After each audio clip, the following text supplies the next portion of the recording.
আচ্ছা, তো আশা করি সবাই আমার কথা শুনতে পাচ্ছ।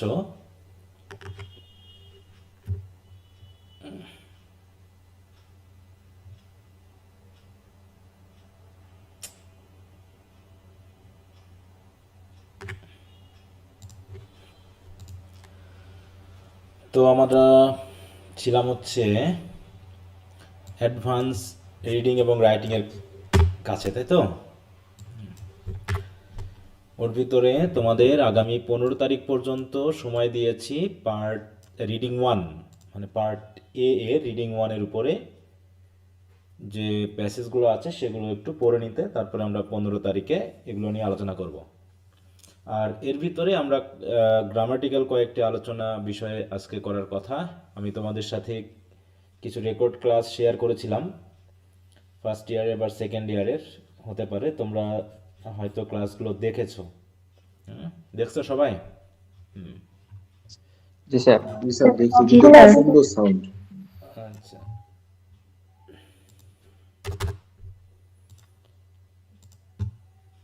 তাহলে এখন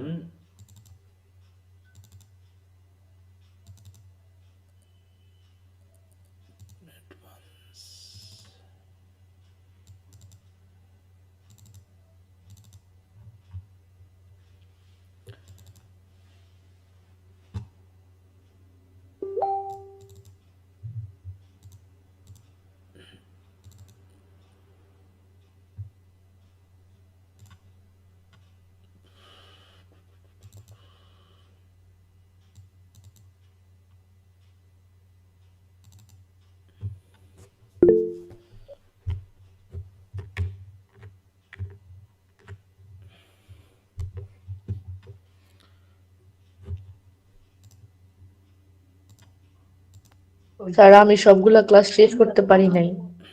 আচ্ছা, সেন্টেন্স স্ট্রাকচারগুলো শেষ হয়েছে মোটামুটি? সেন্টেন্স স্ট্রাকচারগুলো শেষ করেছি। জি স্যার। জি স্যার। কারণ এখানে জি তিন স্যার। ধরনের দিয়েছি আমি, তাই তো? একটা বেসিক সেন্টেন্স স্ট্রাকচার দিয়েছি, ফ্রেজ দিয়েছি এবং ক্লজ দিয়েছি। তার ভিতরে অন্তত সেন্টেন্স স্ট্রাকচারগুলোর ব্যাপারে একটু দেখে নিতে পারলে ভালো হয়। জি স্যার, আপনি শুধু বলেছিলেন যে সিনট্যাক্স স্ট্রাকচার এবং ফ্রেজ, ফ্রেজ এই দুটাই বলেছিলাম আপনি মেইনলি আমি। ক্লোজটা হ্যাঁ, বলেন নি। তা সেন্টেন্স স্ট্রাকচারেরটা আশা করি সবাই দেখছো। মানে সিম্পল জি স্যার। ব্যাপারগুলো হয়তো তোমাদের কাছে অনেকের জানা থাকতে পারে, আমি একটু জাস্ট রিভিশনটা করার জন্য এইটা করছি। কারণ যাতে আমাদের এই জাতীয় প্রশ্নগুলো যদি ছোটোখাটো এসে যায় আমরা যেন পারি। হ্যাঁ, কারণ এতে আমরা ফার্স্ট ইয়ারে আলোচনা করেছিলাম, এখন যারা ফার্স্ট ইয়ারে তোমরা পড়েছো তারা এই বিষয় সম্পর্কে অলরেডি জানো। এখন তাদের কাছে এটা মানে রিভিশন হতে পারে বা হচ্ছে বাড়তি হতে পারে, কিন্তু তারপরেও হয়তো অনেকে আছো যাদের জন্য এই জিনিসটা একটু আলোচনা করা দরকার, বা তোমরা আগের ক্লাসের মাধ্যমে এগুলো দেখে নিতে পারো, সেটাও হতে পারে। তো যেটাই হোক, আমরা আজকে একটু আলোচনা করব সেন্টেন্স স্ট্রাকচার এবং ফ্রেজটা যদি পারি আর কি। হুম, আমি জাস্ট ওভারঅল একটা আলোচনা করে যাব। এখানে ফার্স্ট ইয়ারে যেমনটা আলোচনা করা হয় একদম পাই টু পাই এমনটা না। আমি জাস্ট এখানে সিম্পলি একটা আলোচনা করব, তোমাদের প্রশ্ন থাকলে সেগুলো একটু করবা, যেহেতু ক্লাস অলরেডি রেকর্ড দেওয়া আছে। এখানে জাস্ট আমরা 3টার বেশি ক্লাস নষ্ট করব না। বিশেষ করে ক্লজে আমরা একটু বেশি সময় দিব, কারণ ওখানে আমাদের ছোটোখাটো অনেক জটিল সেন্টেন্সগুলোকে আমরা শিখবো, আর ওটার জন্য আমাদের এই ফ্রেজ এবং ক্লজের ব্যাপারটা একটু জানা দরকার। কারণ তা না হলে এই প্রশ্নগুলো কথাগুলো বারবার ঘুরে ফিরে আসবে, এই জন্য। আচ্ছা, তাহলে মেইন, হ্যাঁ, কারো কোনো কথা আছে একটু বলো। আমি যখন কথাগুলো বলবো সেখানে এর ভিতরে যদি কারো কোনো কিছু বুঝতে অসুবিধা থাকে তোমরা আমাকে জাস্ট প্রশ্ন করবা, ঠিক আছে? আচ্ছা, প্রথমত আমরা একটা সেন্টেন্সে আসছি, তাই না? একটা সেন্টেন্সে আসছি, কারণ আমরা এখানে যেটা আলোচনা করছি সেটা হচ্ছে সেন্টেন্সের একদম বেসিক ব্যাপারটা, মানে একদম শুরুর যে জায়গাটা, সেটা যেগুলো আমরা অনেক ছোটবেলা থেকেই মেনলি এগুলো শিখে থাকি। তো একটা সেন্টেন্সকে আমরা যখন বিশ্লেষণ করি তখন আমরা দেখেছি যে সেখানে আমরা দুটো জিনিস পাই, তাই না? সাবজেক্ট এবং সাথে কি পাচ্ছি? প্রেডিকেট। প্রেডিকেট। প্রেডিকেট। হ্যাঁ, এটুকু আমরা সবাই জানি। আর সাবজেক্ট কি? সাবজেক্ট হচ্ছে সেন্টেন্সে যাকে উদ্দেশ্য করে কিছু বলা হচ্ছে, অথবা সাবজেক্টে এজেন্ট হিসাবে বসে সে প্রেডিকেট অংশের কোনো কাজকে পারফর্ম করছে।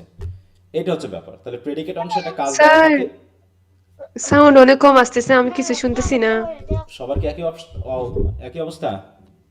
না স্যার না না স্যার। এটা তোমার সমস্যা ঠিক আছে মোবাইলে হয়তো সমস্যা থাকতে পারে, একটু দেখে নাও। হ্যাঁ, তাহলে সাবজেক্ট হচ্ছে বললাম কি, সাবজেক্ট হচ্ছে যাকে উদ্দেশ্য করে কিছু বলা হয় অথবা যাকে যার সম্পর্কে বর্ণনা করা হয় সেটা হচ্ছে সাবজেক্ট। আর প্রেডিকেট অংশে ওই সাবজেক্ট সম্পর্কে যা বলা হয় বা যে কাজ বলা হয় বা যে কাজ করে সাবজেক্ট সবই হচ্ছে প্রেডিকেট অংশের মধ্যে পড়ে। এগুলো নিয়ে আমাদের খুব একটা সমস্যা না। আমরা এখন দেখব এই সাবজেক্ট অংশ ঠিক আছে, প্রেডিকেট অংশকে ভাঙলে আমরা দুটো জিনিস পাই। একটা হচ্ছে একটাকে বলা হয় ফাইনাইট ভার্ব, ভার্ব এটা হচ্ছে কমপ্লিমেন্ট আর বাকি অবজেক্ট বা হচ্ছে অ্যাডভার্ব। এক্সটেনশন, তাই তো? আমরা যেভাবে চিনি না কেন এক্সটেনশন বলি। এখন এই ফাইনাইট ভার্ব থেকে শুরু করে এই পুরোটাকে আমরা বলি হচ্ছে প্রেডিকেট। এখন এই এক্সটেনশনের ভিতরে আমাদের টোটাল আমরা তিনটা জিনিস পাই। একটা হচ্ছে কমপ্লিমেন্ট complement, কমপ্লিমেন্ট অবজেক্ট এবং অ্যাডভার্ব adverb, তাই না? হ্যাঁ, এই তিনটা জিনিস আমরা পাচ্ছি। আর এই তিনটা জিনিস মেইনলি সাবজেক্ট অথবা ভার্বের সাথে রিলেশন রেখেই এগুলো হয়ে থাকে। কারণ এই সাবজেক্টের সাথে ভার্বের সম্পর্ক থাকে এবং ভার্বের সাথে এগুলোর সম্পর্ক থাকে। কখনো কখনো এই প্রেডিকেট অংশের এই এক্সটেনশনের সম্পর্ক অনেক সময় সাবজেক্টের সাথে থাকে। তো এই জন্য বিভিন্নভাবে এদের নাম এই তিনটাই হয়ে থাকে, হয় কমপ্লিমেন্ট হবে, না হয় অবজেক্ট হবে, আর না হয় অ্যাডভার্ব হবে। ঠিক আছে? এখন আসসালামু আলাইকুম হ্যাঁ বলো। ওয়ালাইকুম আসসালাম। স্যার। আমি আজকে ফার্স্ট জয়েন করেছি, আমি বুঝতে পারছি না কি আচ্ছা, পড়ানো যেহেতু হচ্ছে। তুমি ফার্স্ট মানে এসেছো, অলরেডি আমাদের ক্লাস চলমান আছে, অতএব আজকে বুঝবে না, এটা স্বাভাবিক, টেনশন নিও না। ঠিক আছে? তুমি যেখান থেকে শুরু করেছো এখান থেকেই তুমি দেখতে থাকো, বুঝতেছো না বলে যেন লিভ নিও না। আজকে যে আইটেমটা আমরা আচ্ছা শুরু করছি আইটেমটা পুরোটাই নতুন, তুমি যে বুঝবে না তা না, কারণ আমরা আগের রিলেশন রেখে এই আইটেমটা আলোচনা করছি না। আজকে আমরা সেন্টেন্স স্ট্রাকচার নিয়ে কথা বলছি, বেসিক সেন্টেন্স স্ট্রাকচার নিয়ে আমরা আলোচনা করছি, তুমি নিশ্চয়ই স্ক্রিনে দেখতে পাচ্ছ। জি স্যার। হ্যাঁ, এখান থেকে তুমি বুঝবা, আগের কিছু না করলেও তুমি বুঝবা। অতএব যুক্ত হয়েই তুমি বুঝতে শুরু করবা এমনটা নাও হতে পারে। হ্যাঁ, একটু ধৈর্য ধরে দুই একটা ক্লাস করলে তুমি বুঝতে শুরু করবা।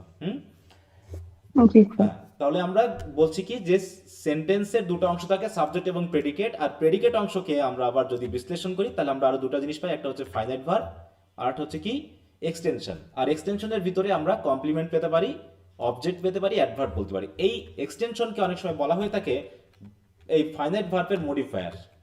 ঠিক আছে? তো ফাইনাইট ভার্বের মডিফায়ার বলা হয়ে থাকে।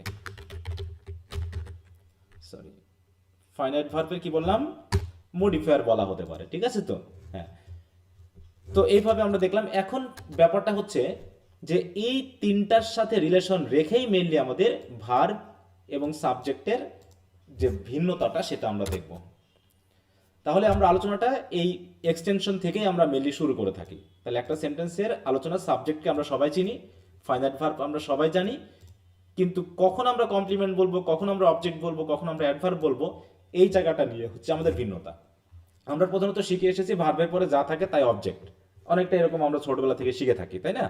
ভার্বের পরে যা থাকে তাই অবজেক্ট বলে থাকি, কিন্তু আসলে ভার্বের পরে যা থাকে তাই অবজেক্ট না, বরং ভার্বের মডিফায়ার হিসেবে কমপ্লিমেন্ট হতে পারে, অবজেক্ট হতে পারে, বা অ্যাডভার্ব হতে পারে। এখন কিভাবে কমপ্লিমেন্ট, কিভাবে অবজেক্ট আর কিভাবে অ্যাডভার্ব সেটা আমরা একটু দেখি। আমরা নিশ্চয়ই কমপ্লিমেন্টের সংজ্ঞাটা পড়েছি নাকি? সবাই দেখছো তো ক্লাসটা? জি স্যার জি স্যার। জি স্যার। সবাই দেখছো আশা করি। কমপ্লিমেন্টকে আমরা দুইভাবে পাচ্ছি, তাই না? কমপ্লিমেন্টকে আমরা কিন্তু দুইভাবে পাচ্ছি।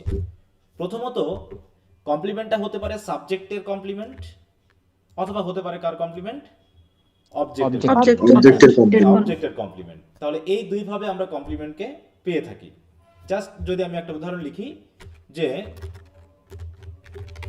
Bangladesh is a small country, এখানে প্রেডিকেট অংশটুকু হচ্ছে কি ইজ আ স্মল কান্ট্রি, এটা হচ্ছে প্রেডিকেট, তাই তো? স্মল কান্ট্রি হ্যাঁ, এইটুকু হচ্ছে প্রেডিকেট। এখন এই তাহলে ফাইনাইট ভার্ব থেকে যখন আমরা আলাদা করে ফেলছি, ইজ বাদ দিলে পারে যা স্মল কান্ট্রি থাকে, এইটা আসলে আমরা একে কি বলবো, কমপ্লিমেন্ট, অবজেক্ট নাকি অ্যাডভার্ব?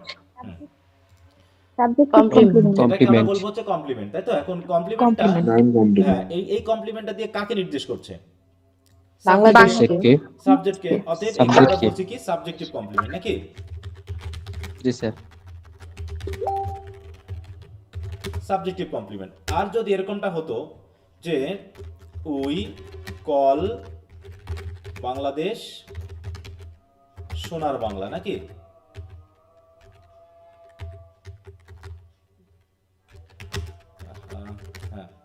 তাহলে আমরা বাংলাদেশকে সোনার বাংলা বলি, তাহলে সোনার বাংলাটা কে, আমরা না বাংলাদেশ?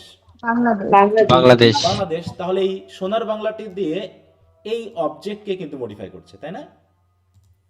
যেহেতু জি সোনার স্যার। বাংলার সাথে সম্পর্ক হচ্ছে আমাদের না, সাবজেক্টের না, অবজেক্টের। তাই এই সোনার বাংলার এই অংশটাকে আমরা বলছি হচ্ছে কি অবজেক্ট, এই সরি কি complement, Complement. Objective Complement. Objective complement. Objective complement. ঠিক আছে? তো এইভাবে মেইনলি আমরা যদি দেখি তাহলে আমরা পেয়ে যাচ্ছি যে কমপ্লিমেন্ট দুই ধরনের। একটা হলো সাবজেক্টের যদি তথ্য দেয় তাহলে বলবো সাবজেক্টিভ কমপ্লিমেন্ট, আর যদি অবজেক্টের তথ্য দেয় তাহলে বলবো আমরা অবজেক্টিভ কমপ্লিমেন্ট, তাই তো? এইটুকু আমরা মেইনলি কথাটুকু বললাম, সবাই কি জি, এইটুকু স্যার। বুঝতে পেরেছো? তাহলে কমপ্লিমেন্ট হচ্ছে জি, স্যার। সাবজেক্টের অথবা অবজেক্টের একটা নতুন তথ্য, তাই তো, বা তার বিশেষ পরিচয় বা তার বিশেষ গুণাগুণ, অবস্থা ইত্যাদি ইত্যাদি। তাহলে যদি আমি একটা উদাহরণ লিখি এখানে, তোমরা একটু বলবা। মনে করে বললাম যে ইংলিশ ইজ ভেরি এসেনশিয়াল। এখানে কমপ্লিমেন্ট কোন, ইজ এর পরে এইটুকু কি আমাদের কমপ্লিমেন্ট? জি স্যার, জি স্যার। এটা কাকে নির্দেশ করছে? ইংলিশকে। সাবজেক্টকে, তাই তো? সাবজেক্টকে নির্দেশ করছে। ঠিক একইভাবে বললাম উই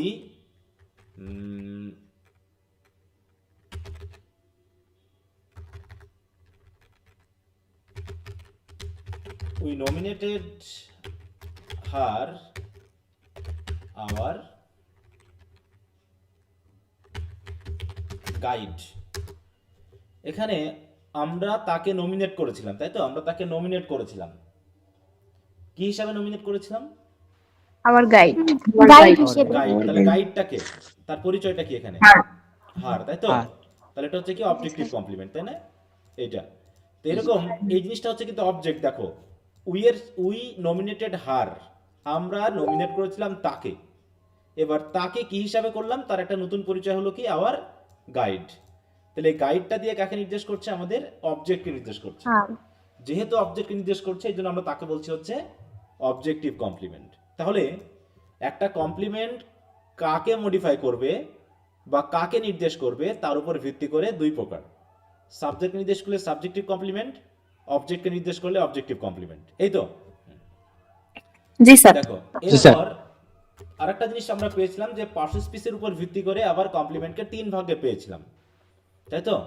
একটা হচ্ছে জি স্যার। যে ওয়ার্ডটাকে আমরা কমপ্লিমেন্ট হিসেবে ব্যবহার করব সেই ওয়ার্ডটা যদি অ্যাডজেক্টিভ বা অ্যাডজেক্টিভ ফ্রেজ হয় তাহলে তাকে আমরা বলবো কি অ্যাডজেক্টিভ কমপ্লিমেন্ট, তাই না? Adjective complement. Adjective complement. আর যদি যে ফ্রেজটা আমরা ইউজ করব বা যে ওয়ার্ডটা ইউজ করব সেটা যদি নাউন হয় তাহলে তাকে আমরা কি কি কি বলবো?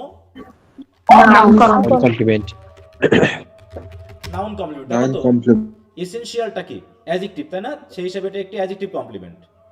গাইড হচ্ছে কি নাউন, সেই হিসাবে এটা একটি নাউন কমপ্লিমেন্ট। তাহলে একই কমপ্লিমেন্টকে আমি কাকে মডিফাই করছে তার উপর ভিত্তি করে বলছে সাবজেক্টিভ কমপ্লিমেন্ট, আর সে নিজে কি কোন পার্সন স্পিচ সেই অনুসারে বলছে হচ্ছে অ্যাডজেক্টিভ কমপ্লিমেন্ট। ঠিক আছে তো? দেখো আমরা দুই ভাবে কিন্তু তাকে চিনতে পারি। আচ্ছা আমি একটু, আজানটা হচ্ছে তো আমি একটু 1 মিনিট সময় দিলাম, হ্যাঁ আজানটা শেষ হয়ে যাক। হ্যাঁ সবাই শুনতে পাচ্ছ? জি স্যার। জি স্যার। জি স্যার। ওকে, তাহলে আমরা দেখলাম যে কমপ্লিমেন্টকে আমরা মডিফায়ার কাকে মডিফাই করছে বা কার সম্পর্কে বলছে তার উপর ভিত্তি করে অথবা সে কোন পার্সন স্পিচ তার উপর ভিত্তি করে আমরা কিন্তু দেখছি। এছাড়াও আরেকটা বিষয় রয়েছে, আমরা বলছিলাম যে অ্যাডভার্বিয়াল কমপ্লিমেন্ট বলে একটা কমপ্লিমেন্ট আছে, হ্যাঁ, যখন সেটা দ্বারা সাবজেক্টের সময় বা স্থান নির্দেশ করবে, হ্যাঁ, সময় বা স্থান নির্দেশ করবে এমন একটা যদি ফ্রেজ থাকে প্রেডিকেট অংশে, তখন তাকে আমরা, যেহেতু সেটা অ্যাডভার্ব হচ্ছে, যেহেতু সেটা অ্যাডভার্বের মতো কাজ করছে, টাইম নির্দেশ করছে বা প্লেস নির্দেশ করছে, এই জন্য তাকে আমরা অ্যাডভার্ব কমপ্লিমেন্ট বলতে পারি। যদিও প্র্যাকটিক্যালি সেই কমপ্লিমেন্টটা অ্যাডজেক্টিভের কাজ করে। কেমন যদি বলি he is under the bed, he is under the bed, এখানে তার অবস্থানটা কোথায় বলো তো? সে কোথায়? Under the bed. বেডের নিচে। হ্যাঁ, তার মানে এটা দিয়ে কি তার কোয়ালিটি বোঝাচ্ছে না থেকে তার স্থান বোঝাচ্ছে? স্থান। তার স্থান বোঝাচ্ছে। হ্যাঁ, এখানে একটা অবস্থান বোঝাচ্ছে সে কোথায় আছে, তাই না? এরকম ভাবে যেহেতু সেটা দিয়ে তার অবস্থান নির্দেশ করছে, সেই হিসাবে আমরা কিন্তু তাকে বলছি হচ্ছে সে কি, বলো, অ্যাডভার্বিয়াল। অ্যাডভার্ব, তাই তো? স্থান Adverbial নির্দেশ করছে, তাহলে complement. সে নিশ্চয়ই অ্যাডভার্ব, যেহেতু স্থান নির্দেশ করছে। আবার আরেকটা বিষয় হচ্ছে যে এখানে আমরা কাকে নির্দেশ করছি বলতো এটা দিয়ে? সাবজেক্ট। হিকে। সাবজেক্ট কে না? Subject কে। তাহলে এটা কোন হ্যাঁ। কমপ্লিমেন্ট হবে? জি স্যার। এটা কোন কমপ্লিমেন্ট হবে? এটা adverbial Subject. না, complement. সেটা তো অবশ্যই আছে, কিন্তু সাবজেক্টিভ কাকে মডিফাই করছে? Subject complement. Subjective complement, Subject. কারণ আন্ডার দ্য বেড এই প্লেসটা দিয়ে সাবজেক্টকে মডিফাই করছে, তাহলে এটা হবে কি, অবশ্যই সাবজেক্টিভ কমপ্লিমেন্ট হবে। ঠিক আছে? Subjective complement. হ্যাঁ, তাহলে আমরা যেভাবেই বুঝি না কেন, কমপ্লিমেন্ট হিসাবে আমরা যেদিক থেকেই যেভাবেই বুঝি না কেন, আমরা কিন্তু মেইনলি এখানে একটা বিষয়কে খেয়াল করব যে কাকে বোঝাচ্ছে এবং সেটা কি ধরনের পার্সন স্পিচ হিসেবে আমরা তাকে কালেক্ট করতে পারি। এখন যেহেতু আমরা জানি যে যে ফ্রেজ বা যে ক্লজ বা যে ওয়ার্ড কোনো নাউন বা প্রোনাউনকে মডিফাই করে সে হয় অ্যাডজেক্টিভ, সেই হিসাবে আন্ডার দ্য বেড এটা কিন্তু একটা অ্যাডজেক্টিভ কমপ্লিমেন্ট। হ্যাঁ, তাহলে একই সাথে সে সাবজেক্টিভ কমপ্লিমেন্ট, একই সাথে সে অ্যাডজেক্টিভ কমপ্লিমেন্ট। আমরা এখানে অ্যাডভার্বিয়াল কমপ্লিমেন্টও বলছি, কারণ সে সাবজেক্টের অ্যাডভার্ব রিলেটেড কোনো বিষয়কে নির্দেশ করছে, টাইম অথবা প্লেস নির্দেশ করে। ঠিক আছে, একটু মিউট রাখো। তাহলে দেখো এই কথাগুলো কিন্তু আমার এই শীটে আলোচনা করা আছে। হ্যাঁ, শীটে আলোচনা করা আছে, তোমরা এই শীটটা আবারও পড়বা, যেহেতু আমি দিয়ে দিয়েছিলাম, তোমরা আশা করি পড়েছো। এখানে কিন্তু দেখো বিশ্লেষণ করা আছে, পুরোটা আমি কিন্তু বিশ্লেষণ করে দিয়েছি। আর আমি যেহেতু পুরোটা এখন ধরে পড়াচ্ছি না, আমি জাস্ট এখান থেকে কিছু বিষয় আলোচনা করে যাচ্ছি যেগুলো তোমরা পড়েছো বলে আমি মনে করি। এই যে যেমন এখানে বলছে না যে নতুন পরিচয় নির্দেশ করতে নাউন বা নাউন ফ্রেজ ব্যবহার করা হয়, অন্যদিকে মডিফাই করতে অ্যাডজেক্টিভ বা অ্যাডজেক্টিভ ফ্রেজ ব্যবহার করা হয়, অবস্থান বা সময় নির্দেশ করতে অ্যাডভার্ব বা অ্যাডভার্ব ফ্রেজ ব্যবহার করা হয়। কোথায়? এই কমপ্লিমেন্টে, তাই না? এটুকু তো আমরা বুঝেছি নাকি? তাহলে দেখো কমপ্লিমেন্টকে যদি আমরা প্রকারভেদের ভিতরে ফেলি, তাহলে পার্সন স্পিচের উপর ভিত্তি করে কমপ্লিমেন্ট তিন প্রকার। যদি কোনো নাউন বা নাউন ফ্রেজ কমপ্লিমেন্ট হয় তাহলে নাউন কমপ্লিমেন্ট, যদি কোনো অ্যাডজেক্টিভ বা অ্যাডজেক্টিভ ফ্রেজ কমপ্লিমেন্ট হয় তাহলে সে হবে অ্যাডজেক্টিভ কমপ্লিমেন্ট, আর যদি কোনো অ্যাডভার্ব বা অ্যাডভার্ব ফ্রেজ কমপ্লিমেন্টের কাজ করে তখন তাকে আমরা বলি অ্যাডভার্বিয়াল কমপ্লিমেন্ট। ঠিক তো? এবার বলছে সেন্টেন্সের ব্যবহারের উপর ভিত্তি করে, মানে সেন্টেন্সে কাকে মডিফাই করছে তার উপর ভিত্তি করে কমপ্লিমেন্ট দুই প্রকার, সাবজেক্টিভ কমপ্লিমেন্ট এবং অবজেক্টিভ কমপ্লিমেন্ট। এগুলো নিশ্চয়ই তোমরা বুঝে ফেলেছো। এখন এই কমপ্লিমেন্টগুলো যখন আমি ব্যবহার করছি তখন আমার যেহেতু সেন্টেন্সে কাকে মডিফাই করবে তার উপর ভিত্তি করে কমপ্লিমেন্ট কত প্রকার বললাম? সেন্টেন্সে দুই প্রকার। কাকে দুই প্রকার। মডিফাই করছে তার উপর ভিত্তি করে হচ্ছে দুই প্রকার, তাই তো? জি স্যার। জি স্যার। কি কি দুই প্রকার কি কি? Subjective, objective complement. হ্যাঁ, সাবজেক্টিভ এবং অবজেক্টিভ। তাহলে এই সাবজেক্টিভ এবং অবজেক্টিভ কমপ্লিমেন্টকে যুক্ত করতে আমরা যে ভার্ব ইউজ করি সেই ভার্বের আবার দুটো নাম আছে। ঠিক আছে তো? বলা হচ্ছে যে কমপ্লিমেন্ট দ্বারা আমরা বলছে যে ভার্ব দ্বারা আমরা সাবজেক্টিভ কমপ্লিমেন্টকে যুক্ত করি, দেখো যে ভার্ব সাবজেক্টিভ কমপ্লিমেন্টকে সাবজেক্টের সাথে যুক্ত করে তাকে বলা হয় লিঙ্কিং ভার্ব। ঠিক আছে, এখানে কিছু লিঙ্কিং ভার্বের উদাহরণ দেওয়া হয়েছে। আর যে ভার্ব দ্বারা আমরা অবজেক্টিভ কমপ্লিমেন্টকে অবজেক্টের সাথে যুক্ত করি তাকে বলা হচ্ছে ফ্যাক্টিটিভ ভার্ব। তাহলে দুই ধরনের কমপ্লিমেন্টের সাথে আমরা দুই ধরনের ভার্বের নাম পেলাম। দেখো লিঙ্কিং ভার্বের কিন্তু আরো অনেকগুলো নাম আছে, এগুলো বিভিন্ন চাকরির পরীক্ষা এগুলোতে অনেক সময় আসে। দেখো লিঙ্কিং ভার্ব অলসো কল্ড কপিউলাস অথবা কপিউলা ভার্ব। এদের কাজ কি দেখো? Connect the subject of a sentence with an adjective, noun or descriptive phrase, যেটাকে আমরা কমপ্লিমেন্ট বলছি। তাহলে এই ভার্বের কাজ হলো সাবজেক্টকে প্রেডিকেটে অবস্থিত কোনো অ্যাডজেক্টিভ, কোনো নাউন বা ডেসক্রিপটিভ ফ্রেজের সাথে যুক্ত করা। ঠিক আছে, এই যে দেখো বলছে subject plus linking verb plus subjective complement, তার মানে লিঙ্কিং ভার্ব থাকে আমরা সাবজেক্টিভ কমপ্লিমেন্ট পাই। আর ফ্যাক্টিটিভ ভার্ব কি দেখো? ফ্যাক্টিটিভ ভার্ব হলো যে দেখো a factitive verb is a form of transitive verb that takes both an object and objective complement। তার মানে একদিকে অবজেক্টও থাকে আর একদিকে অবজেক্টিভ কমপ্লিমেন্টও থাকে। তার মানে যে ভার্ব দ্বারা আমরা অবজেক্টিভ কমপ্লিমেন্টকে যুক্ত করব তাকে আমরা বলবো হচ্ছে কি ভার্ব? ফ্যাক্টিটিভ ভার্ব, তাই তো? তাহলে আমরা দুটো ভার্বের নাম পেলাম, একটা হচ্ছে কি ভার্ব? লিঙ্কিং ভার্ব আর লিঙ্কিং ভার্ব আর ফ্যাক্টিটিভ ভার্ব। ফ্যাক্টিটিভ লিঙ্কিং ভার্বের সম্পর্ক কার সাথে?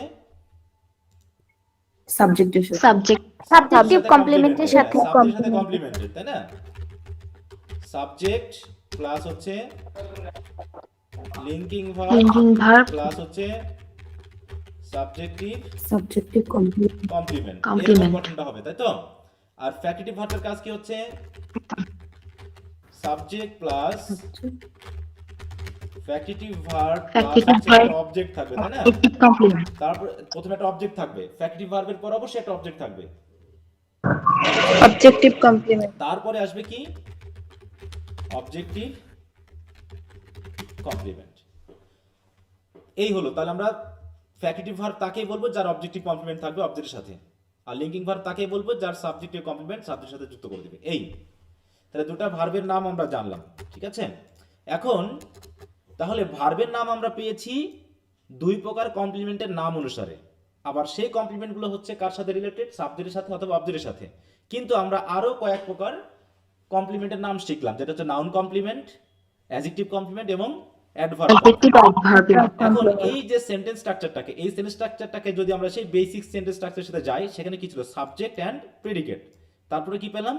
Subject plus finite verb plus হচ্ছে কমপ্লিমেন্ট, তাই না? দেখো, subject plus finite verb plus complement, আর এই কমপ্লিমেন্টটা কি জাতীয় হচ্ছে তার উপর ভিত্তি করে আমরা বলতেছি লিঙ্কিং ভার্ব অথবা ফ্যাক্টিভ ভার্ব। এখন এই সাবজেক্টিভ কমপ্লিমেন্ট তিন ধরনেরই হতে পারে, তাই না? সাবজেক্টিভ কমপ্লিমেন্ট কয় ধরনের হতে পারে? তিন ধরনের হতে পারে। দেখি আমরা যদি দেখি, যেমন আমি যদি বলি সাবজেক্টিভ কমপ্লিমেন্ট নাউন হতে পারে নাকি? সাবজেক্টিভ কমপ্লিমেন্ট জি স্যার। অ্যাডজেক্টিভ হতে পারে, অ্যাডজেক্টিভ হতে পারে। এবং সাবজেক্টিভ কমপ্লিমেন্ট কি হতে পারে? অ্যাডভার্ব। অ্যাডভার্বিয়াল, তাই তো? অ্যাডভার্বিয়াল কমপ্লিমেন্ট হতে পারে। তাহলে এই অনুসারে কয়টা স্ট্রাকচার পেয়ে গেলাম আমরা? এই জায়গায় দেখো তো, এই একটা স্ট্রাকচার ভেঙে কয়টা স্ট্রাকচার পেলাম আমরা? তিনটা। তিনটা তিনটা। structure। তাহলে কমপ্লিমেন্টের সাবজেক্টিভ কমপ্লিমেন্টের উপর ভিত্তি করে কিন্তু আমরা তিনটা স্ট্রাকচার পেয়ে গেছি, শুধুমাত্র পার্শ্ব স্পিচের উপর ভিত্তি করে। যে যদি নাউন হয়, তাহলে আমি যদি এখন তিনটা উদাহরণ লিখেছি মনে করো, হ্যাঁ, তোমরা একটু বলবা যে হি ইজ মাই, আচ্ছা আমরা বললাম একটু দিয়ে করি, তাহলে বুঝতে সুবিধা হবে। দে আর স্টুডেন্টস, অথবা বললাম দে আর ইন্টেলিজেন্ট, অথবা বললাম দে আর ইন দা ক্লাসরুম। দেখো তো কোনটা কোন সেন্টেন্সের উদাহরণ? এই তিনটাকে এখন মেলাও। প্রথমে সিরিয়ালি আছে নাউন, অ্যাডজেক্টিভ, অ্যাডভার্বিয়াল। অ্যাডভার্ব। এটা মনে করো এ, এটা মনে করো বি, আর এটা মনে করো হচ্ছে সি। তাহলে কোন সেন্টেন্সটা কোন স্ট্রাকচারের? এটা কোন দেয়ার স্ট্রাকচার? স্টুডেন্ট এ subject plus linking verb plus subjective complement, মানে নাউন কমপ্লিমেন্ট আর কি। বলবো এখন, তাই তো? হ্যাঁ, তাহলে নাউন কমপ্লিমেন্ট, হ্যাঁ, তারপর একটা অ্যাডজেক্টিভ কমপ্লিমেন্ট, তারপর একটা অ্যাডভার্বিয়াল কমপ্লিমেন্ট। হচ্ছে অ্যাডভার্বিয়াল কমপ্লিমেন্ট, তাই তো? এই হুম। এখন একটা জিনিস এখানে খেয়াল করো, এই যে আমরা অ্যাডভার্বিয়াল কমপ্লিমেন্ট যুক্ত করব যে লিংক, এই ভার্বটা দিয়ে, এটাই কিন্তু আর লিঙ্কিং ভার্ব বলা হয় না। দেখো তো, তারা এটা বি ভার্ব বলতে হবে। তারা কি ক্লাসরুম নাকি তারা ক্লাসরুমে? কোনটা? ক্লাসরুম। ক্লাসরুমে। তার মানে তারা ক্লাসরুমে। তারা কিন্তু ক্লাসরুম না। যদি লিঙ্কিং ভার্ব বলা হয় তাহলে ভুল হচ্ছে। এই জন্য এই গঠনের ক্ষেত্রে আমরা শুধু এখানে লিখবো হচ্ছে বি ভার্ব, কারণ এই স্ট্রাকচারের ক্ষেত্রে বি ভার্ব ছাড়া অন্য কোনো ভার্ব বসে না। ঠিক আছে তো? তার মানে subject plus be verb plus হচ্ছে অ্যাডভার্বিয়াল কমপ্লিমেন্ট বা সাবজেক্টিভ কমপ্লিমেন্ট থাকবে। তার মানে এই যে বি ভার্বটাকে, এইটাকে আমরা লিঙ্কিং ভার্ব বলতে পারবো না, শুধু বি ভার্ব নামে চিনবো। ঠিক আছে তো? লিঙ্ক ভার্ব নামে চিনবো। আর এই দুটাকে আমরা কি বলবো? লিঙ্কিং ভার্বই বলবো। তাহলে একটা হচ্ছে নাউন কমপ্লিমেন্ট, একটা হচ্ছে অ্যাডজেক্টিভ কমপ্লিমেন্ট। তাহলে এই হিসাবে আমরা তিনটা স্ট্রাকচার কিন্তু দেখলাম। তাহলে এই স্ট্রাকচারকে ভেঙে আমরা তিনটা স্ট্রাকচারে পেলাম। যদিও আমরা এটাকে একটা স্ট্রাকচারই বলতে পারি, আমরা পার্শ্ব স্পিচ অনুসারে এগুলোকে নিতে পারি। হ্যাঁ, এরপর যদি ফ্যাক্টিটিভ ভার্বে আসি, ফ্যাক্টিটিভ ভার্বেও আমরা কিন্তু অ্যাডভার্বিয়াল কমপ্লিমেন্ট পাই না। ফ্যাক্টিটিভ ভার্বে আমরা অ্যাডভার্বিয়াল কমপ্লিমেন্ট পাই না, কিন্তু এই দুটো পাই। তাহলে যদি এখন আমরা একে বলি যে অবজেক্টিভ কমপ্লিমেন্ট নাউন হতে পারে, হ্যাঁ, অবজেক্টিভ কমপ্লিমেন্ট কি হতে পারে? নাউন হতে পারে। আবার অবজেক্টিভ কমপ্লিমেন্ট কি হতে পারে? অ্যাডজেক্টিভ হতে পারে। অ্যাডজেক্টিভ হতে পারে। তাহলে এই Adjective. দুটার জন্য আমরা দুটা স্ট্রাকচার পেয়ে যাচ্ছি। তাহলে আমরা যদি একটা উদাহরণ বলি, বললাম যে অবজেক্টিভ নাউন হয়, যদি বললাম উই কল হিম, মনে করো বললাম লিডার, আর একটা বললাম উই ফাউন্ড হিম ইল। দেখো তো এই দুটা ক্ষেত্রে একটু খেয়াল করো, উই কল হিম লিডার, তাই না? হুম। তাহলে এখানেও তো দেখো সাবজেক্ট আছে, ফ্যাক্টিভ ভার্ব আছে, অবজেক্ট আছে এবং অবজেক্টিভ কমপ্লিমেন্ট আছে নাকি? এবং সাথে জি স্যার। এই অবজেক্টিভ কমপ্লিমেন্ট কি নাউন নাকি অ্যাডজেক্টিভ? নাউন। যে নাউন। Noun. হ্যাঁ, এটা হচ্ছে কি নাউন। হুম, যেহেতু এটা নাউন তাহলে এখানে আমাদের এই গঠনে পড়ে গেল যে subject plus factive verb plus object, তার সাথে অবজেক্টিভ কমপ্লিমেন্ট নাউন। আর এটা ইল কি? এটা অ্যাডজেক্টিভ। অ্যাডজেক্টিভ। হ্যাঁ, ইল যেহেতু অ্যাডজেক্টিভ তাহলে এখানে আমরা পাচ্ছি এটা দেখো subject plus factive verb plus object, সাথে হচ্ছে আমাদের একটি অবজেক্টিভ কমপ্লিমেন্ট যেটা হচ্ছে কি অ্যাডজেক্টিভ নাকি? হুম, কি বোঝা গেল বিষয়টা? জি স্যার। জি এখন স্যার। এখন একটু আমাকে তাহলে বলো যে আমরা টোটাল তাহলে এখানে দেখো সাবজেক্টিভ কমপ্লিমেন্ট দিয়ে আমরা পেয়েছি তিনটা স্ট্রাকচার নাকি? দেখো গঠনটা কি না? জি স্যার। জি আর স্যার। অবজেক্টিভ কমপ্লিমেন্ট দিয়ে পেয়েছি আমরা দুটা স্ট্রাকচার, তাহলে টোটাল হলো কয়টা স্ট্রাকচার? পাঁচটা। ফার্স্টে হ্যাঁ, টোটাল হলো 5টা স্ট্রাকচার। এখন এই 5টা স্ট্রাকচার তোমরা ঠিক বুঝতে পেরেছো কিনা, জি স্যার। ধরতে পেরেছো কিনা? জি স্যার। জি স্যার। আচ্ছা, 1 মিনিট সময় দিলাম, তোমরা একটু মনে মনে একটু ইয়া করে নাও, দিয়ে হাত তুলবা। কে কে জিজ্ঞাসা করলে পারে বলতে পারবে, এরকম কেউ হাত তুলবা। যারা আগে থেকে পারো তারা তো পারোই, মানে যারা ফার্স্ট ইয়ার ছিল। একটু আমি চাচ্ছি যারা নতুন তাদের ভিতরে কোনো কনফিউশন আছে কিনা তারা একটু হাত তুলবে, পারবে অথবা হাত তুলবে, জিজ্ঞাসা করবো আমি। হুম,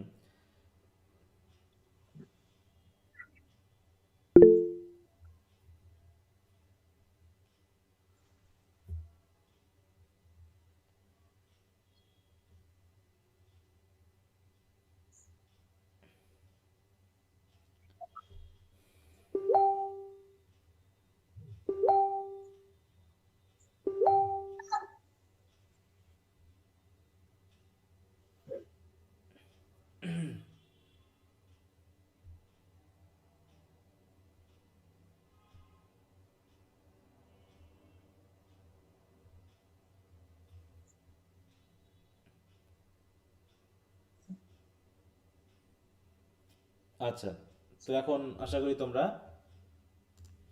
হাত তুলেছো, দেখি কে কে। আচ্ছা, অনেকে হাত তুলেছো। আহ,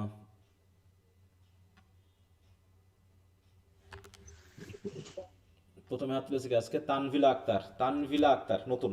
হুম, তুমি একটু জি বলো স্যার। তো 5টা স্ট্রাকচারকে তুমি আমাকে একটু ধীরে সুস্থে, খুব ধীরে সুস্থে বলবা, তাড়াহুড়ো করার কিছু নাই। হুম। আচ্ছা স্যার। আচ্ছা, প্রথমটা হচ্ছে subject plus linking verb plus noun complement. Hmm. Subject plus linking verb plus adjective complement. Subject plus be verb plus adverbial complement. Hmm. তারপর 4 নাম্বারটা হচ্ছে subject plus factive verb plus object plus noun complement. Hmm. 5 নাম্বারটা হচ্ছে subject plus factive verb plus object plus adjective complement. 5টা হয়ে গেছে? জি sir. জি স্যার। আচ্ছা, কারো কোনো সমস্যা আছে এর ভিতরে যারা হাত তুলেছো, বা এমন কেউ আছো যে এই স্ট্রাকচারটা অন্তত বোঝোনি? মানে আমি যেহেতু স্ট্রাকচারটা বোঝাই নিচ্ছি, কারণ এই যে ক্লজ ফ্রেজ আলোচনা করতে গিয়ে আমার এই স্ট্রাকচারের কথাটা বারবার আসবে, এই জন্য আমি একবার একটু রিভিউ করে নিচ্ছি। কারণ আমার সেন্টেন্স স্ট্রাকচার শেখানো মূল উদ্দেশ্য না, মূল উদ্দেশ্য হচ্ছে ফ্রেজ এবং ক্লজটাকে বোঝানো, কারণ ওখানেই আমাদের প্রয়োজন। তাহলে 9টা স্ট্রাকচারের মধ্যে কিন্তু আমরা 5টা পেরে গেলাম নাকি? 5টা পেরে গেলাম। এখন জি আমি একটা সেন্টেন্স স্ট্রাকচার বলবো, সেই স্ট্রাকচারটা দিয়ে আমাকে একটা সেন্টেন্স বলে শোনাবে। সেটা হলো সুমাইয়া উর্মি। আছো লাইনে? সুমাইয়া উর্মি। সুমাইয়া উর্মি। আচ্ছা, হয়তো শুনতে পাচ্ছ না। ফয়সাল হুসাইন নাম, আইডি নাম্বার ফয়সাল হুসাইন। জি স্যার। আচ্ছা, তোমার তোমার অন্য জনের আইডি, তাই? তোমার নাম হচ্ছে কি? সাদিয়া হোসেন। আচ্ছা, তুমি বলো। আমি একটা বাংলা সেন্টেন্স বলবো, তুমি একটা এটা আমাকে বলে শোনাবা। বলো যে যুদ্ধ যুদ্ধ খুবই ক্ষতিকর, এইটুকু শুধু বলো। এটা কোন স্ট্রাকচারে পড়তে পারে? যুদ্ধ খুবই ক্ষতিকর, বলতে পারবা? প্রথমে সাবজেক্ট কি, আমরা কার সম্পর্কে কথা বলছি এখানে বলো তো? যুদ্ধ সম্পর্কে। যুদ্ধ সম্পর্কে। হ্যাঁ, আমরা যাকে জিজ্ঞাসা করছি কোথায় গেল, আউট হয়ে গেছে নাকি নেটওয়ার্ক থেকে? আহ, স্যার, আচ্ছা জি তো স্যার বলছি। হ্যাঁ অয়ারকে বলা হয়েছে এখানে। হ্যাঁ, তাহলে ওয়্যার হলো সাবজেক্ট, তারপরে যুদ্ধ খুবই ক্ষতিকর, এটা আমি কি বলবো? সেন্টেন্সটা কোন স্ট্রাকচারের মধ্যে পড়বে? Sir adjective. হ্যাঁ, তাহলে আমরা সেন্টেন্সটাকে সাজায় বলো, একটু দ্রুত That is বললে। very helpful. Oil is very harmful. হ্যাঁ, ওয়্যার ইজ ভেরি হার্মফুল, তাহলে এটা কোন স্ট্রাকচারের মধ্যে Harmful. পড়লো? Present in স্যার the এটা Subject plus linking verb plus adjective complement. Adjective complement, তাই না? হ্যাঁ, অ্যাডজেক্টিভ কমপ্লিমেন্ট। আচ্ছা, অ্যাডজেক্টিভ কমপ্লিমেন্ট। আচ্ছা, তাহলে মানে তোমাকে দ্রুত একটু চিন্তা করতে পারতে হবে, মানে আমি কিন্তু বড় সেন্টেন্স এখন যাচ্ছি না, জাস্ট বড় সেন্টেন্স গেলে ঝামেলা হয়ে যাবে, পরবর্তী আমরা ফ্রেজের সাথে যুক্ত করে বড় সেন্টেন্স বানাবো। এখন মোটামুটি আমাদের ছোট ছোট বিষয়গুলোকে যেন আমি বুঝতে পারি, কারণ তোমাদের এখন যে অ্যাবস্ট্রাক্ট ধরনের ইয়াগুলো আছে এখানে, ক্লজ ফ্রেজগুলো খুবই মানে জটিলভাবে দেওয়া আছে, এটাকে ধরতে পারতে হবে এই প্লেসগুলো চিনতে পারার পরে। আচ্ছা, তো ঠিক আছে, আমি আর ওগুলো নিয়ে কথা বাড়াচ্ছি না, আশা করি সবাই বুঝতে পেরেছো। তারপরে যদি কারো সমস্যা থাকে সেটা অবশ্যই জিজ্ঞাসা করবা। এবার আমি বাকিগুলো, তাহলে কমপ্লিমেন্ট নিয়ে আমার যে কথাগুলো ছিল সেগুলো আমি শেষ করলাম। এখানে প্রচুর পরিমাণে উদাহরণ আমি দিয়েছি একটার সাথে মিল রেখে, তোমরা উদাহরণগুলো ভালো করে পড়ে নিবা। দেখো, অবজেক্টিভ কমপ্লিমেন্টের উপর ভিত্তি করে নাউন, এগুলো প্রত্যেকটার উদাহরণ কিন্তু আমি দিয়েছি, এবং সেই স্ট্রাকচারগুলো নিয়ে আমি এখানে বারবার কথা বলেছি, এবং এখানে কিছু এক্সাম্পলও দিয়েছি। এক্সাম্পলের পাশে আবার এগুলোর দেখো উদাহরণগুলোর স্ট্রাকচারাল, তাই আছে, বিশ্লেষণ সহ কিন্তু আমি এখানে দিয়ে দিয়েছি। আচ্ছা, তাহলে এটা একটু দেখো। এরপর তাহলে আমরা মেইনলি কমপ্লিমেন্ট নিয়ে আলোচনা করলাম, তাহলে subject plus verb plus complement, এটুকু আমাদের আলোচনা শেষ। এবার আমরা চলে আসছি অবজেক্ট নিয়ে আলোচনা করতে, এইটা হচ্ছে সবচেয়ে জরুরি জায়গাটা। হ্যাঁ, এই জায়গাটা সবচেয়ে জরুরি। যেমন অনেক সময় কমপ্লিমেন্ট আর অবজেক্ট এগুলো অনেক সময় মিলিয়ে ফেলি, হ্যাঁ, অ্যাডভার্ব মিলিয়ে ফেলি, যাতে এগুলো আমরা মিলিয়ে না ফেলি তার জন্য মেইন আলোচনাটা। কারণ তোমরা তো দেখছো যে তোমাদের ব্যাচের যে পরীক্ষা দিয়েছে, হ্যাঁ, অনেকে একটা ছোট সেন্টেন্স পর্যন্ত ঠিকমতো লিখতে পারেনি, তাই না? এরকম আছে না বিষয়টা, জি স্যার। যে একটা ছোট সেন্টেন্সও তারা জি, স্যার। ঠিকমতো লিখতে পারেনি, তাহলে কি অবস্থা, জটিল অবস্থা। তা সেই জটিল অবস্থাটাকে আমাদের মানে অন্তত যাতে আমাদের মনে না হয় যে আমি এগুলো পারি না, হ্যাঁ, এগুলো হলে খুব জটিল হয়ে যায়। আচ্ছা, এবার স্যার আসসালামু আলাইকুম। ওয়ালাইকুম আসসালাম। স্যার, হুম, হ্যাঁ আমার নেটের খুব সমস্যা হচ্ছে, মানে মাঝখানে ক্লাস করতে গিয়ে কেটে যেতে পারে, তখন হয়তো মনে করতে পারেন যে লিভ নিয়েছি, কিন্তু না, এমনটা হতে পারে তাই। আচ্ছা সমস্যা নেই, আচ্ছা সমস্যা নেই, সমস্যা নেই, ওকে। আচ্ছা ঠিক আছে। আচ্ছা, ওকে ওকে। স্যার একটা কোশ্চেন ছিল। হ্যাঁ, করো। স্যার গ্রামার ভালো বুঝি, কিন্তু মানে ফ্রি হ্যান্ড রাইটিং এ লিখতে গেলে ওরকম একটা লিখতে পারি না। মনে হইতেছে যেন ওয়ার্ডের সমস্যা, যে গ্যাদার নেই অনেক বেশি ওয়ার্ড। প্রত্যেকটা ওয়ার্ড এটা তুমি কিভাবে জানো, পূর্ণ করতে আশা পারি? করি তোমার লেখার জন্য যে ওয়ার্ড প্রয়োজন, তা তুমি যে প্যাসেজটা পড়বা, যে বিষয়ে লিখবা, সেই বিষয়ে ওয়ার্ড তোমার মাথায় আছে, কিন্তু প্রবলেমটা হচ্ছে লেখার অভ্যাস না থাকা। হ্যাঁ, লেখার অভ্যাস না থাকার জন্যই এই প্রবলেমটা হচ্ছে, এছাড়া কিচ্ছু না। তুমি গ্রামার জানো, তুমি ওয়ার্ড জানো, কিন্তু লিখতে গেলে মনে আসে না, লিখতে গেলে ভুল হয়, এগুলো তোমাকে সেই থার্ড পারসন সিঙ্গুলার নাম্বার শেখার লাগে না, ওটা সবাই জানে, কিন্তু দেখা যায় তারপরে যখন খাতায় লিখবা তখন ওগুলো ভুলে যাচ্ছ। কারণটা হচ্ছে প্র্যাকটিসের, বুঝতে পেরেছো? হ্যাঁ, প্রচুর প্র্যাকটিসের দরকার, প্রচুর পড়তে হবে, অল্প পড়াশোনা দিয়ে হবে না এখানে, এটা হলো সবচেয়ে বড় বিষয়। আর তোমরা অল্প দিয়েই উতরাতে চাও, হ্যাঁ, পড়তে চাও না, প্র্যাকটিস করতে চাও না, কিন্তু উতরাতে চাও, এইটাই হচ্ছে সমস্যা। অতএব ওটা নিয়ে টেনশন না, পড়া দিব, পড়া করবা, অটোমেটিক তোমার দক্ষতাটা বেড়ে যাবে। আর পড়া দিব, তুমি ফাঁকি মারবা, তোমার দক্ষতা যেটুকু আছে সেটুকু শেষ হয়ে যাবে, বুঝতে পেরেছো? জি স্যার। আর গ্রামার বই দুই একটা বই শেষ করবো। আজ পর্যন্ত কোনো গ্রামার বই পড়ে শেষ করেছো? এই যে ফার্স্ট ইয়ার পার করেছো, একটা গ্রামার বই পড়েছো? কোনো? না স্যার। তাহলে তুমি কেমন করে বুঝবে যে তুমি কত পার্সেন্ট গ্রামার জানো?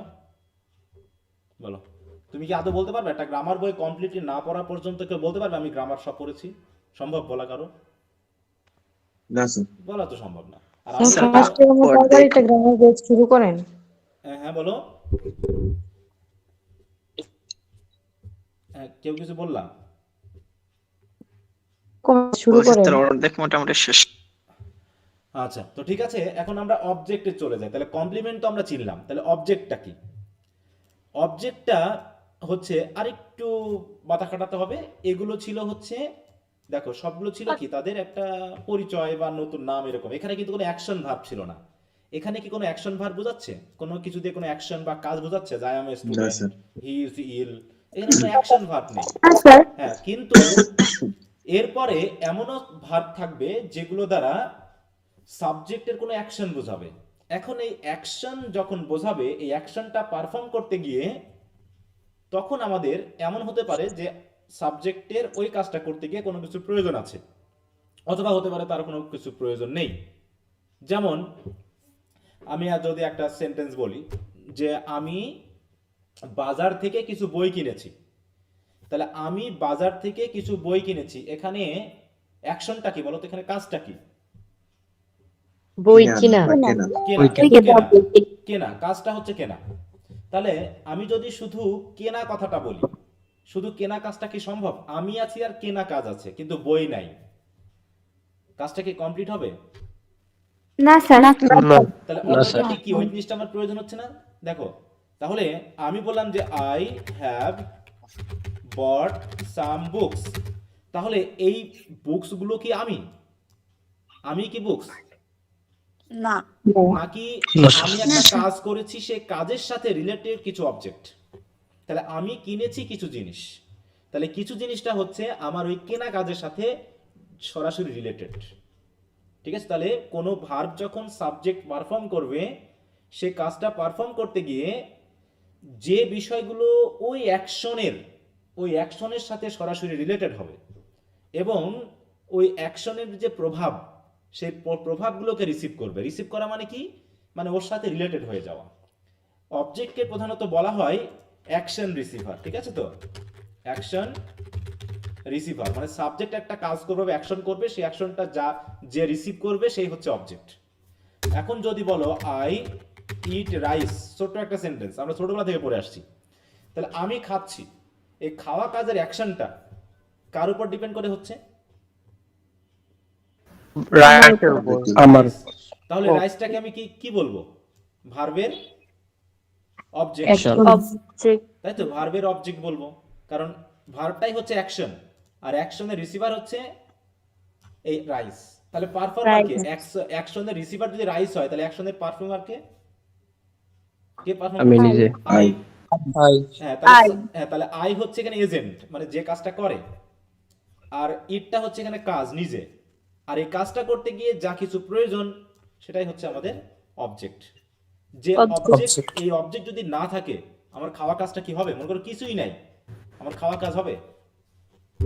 না স্যার। করতে পারবো না। না স্যার। তার মানে কিছু না কিছু উপাদান প্রয়োজন, তবে এই উপাদানটা আমি অনেক সময় উল্লেখ করতে পারি, আবার নাও উল্লেখ করতে পারি। ঠিক আছে, তো আমি উল্লেখও করতে পারি, আবার নাও উল্লেখ করতে পারি, এরকমটা ঘটে। যেমন আমার বন্ধু হয়তো আমাকে কল দিয়ে বলতেছে, এই তুই কি করছিস? বললাম আমি খাচ্ছি। এখানে কি অবজেক্টের প্রয়োজন আছে আমার কোনো বলার? বল তুই কি করছিস? আমি খাচ্ছি। আমি অবজেক্টটা উল্লেখ করতেও পারতাম, না করলেও হতো, তাই তো? আমি করি নাই, তাতে কোনো সমস্যা হয়েছে? অর্থ কমপ্লিট ইনকমপ্লিট হয়েছে? না স্যার। তাহলে বলা হচ্ছে যে কিছু কিছু ভার্ব আছে যেগুলো ট্রানজিটিভ এবং ইনট্রানজিটিভ উভয় হিসাবে কাজ করে, সেটা কনটেক্সট বেস, কিন্তু তারা আসলেই ট্রানজিটিভ ভার্ব, মানে তাদের একটা অবজেক্ট লাগবে। তাহলে যাদের অবজেক্ট লাগে সেই ভার্বগুলোকে বলা হয় ট্রানজিটিভ ভার্ব।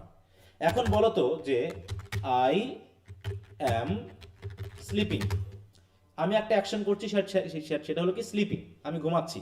এখানে কি এই ঘুমানোর সাথে রিলেটেড কোনো অ্যাকশন রিসিভারের প্রয়োজন আছে আমার? না স্যার।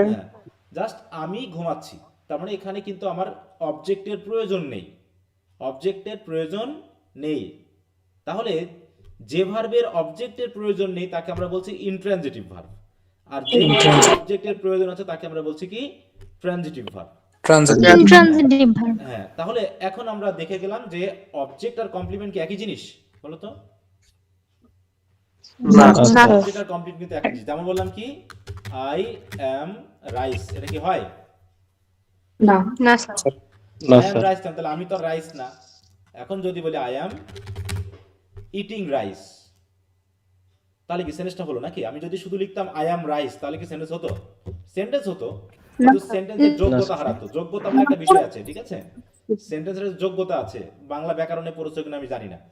হ্যাঁ, জি স্যার, এখন কাকুতি যোগ্য স্যার জি আসতে স্যার যোগ্যতা। আসত্তি আসত্তি, হ্যাঁ। যোগ্যতা, তাই না? তাহলে জি স্যার।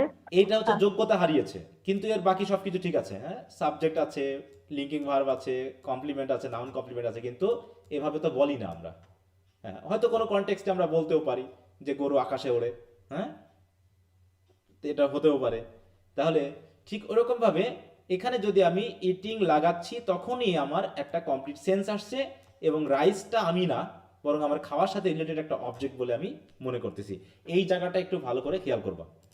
তাহলে এখন আমরা তো প্রধানত একটা সেন্টেন্সে ট্রানজিটিভ ভার্বে একটা অবজেক্ট লাগাই, কিন্তু সর্বোচ্চ দুটো অবজেক্ট ব্যবহার করা যায়, তাই তো? কারণ যখন একজন ব্যক্তি একটা অ্যাকশন পারফর্ম করে, তাহলে কোনো কোনো কাজ করতে গিয়ে দুটো অবজেক্টের প্রয়োজন হয়।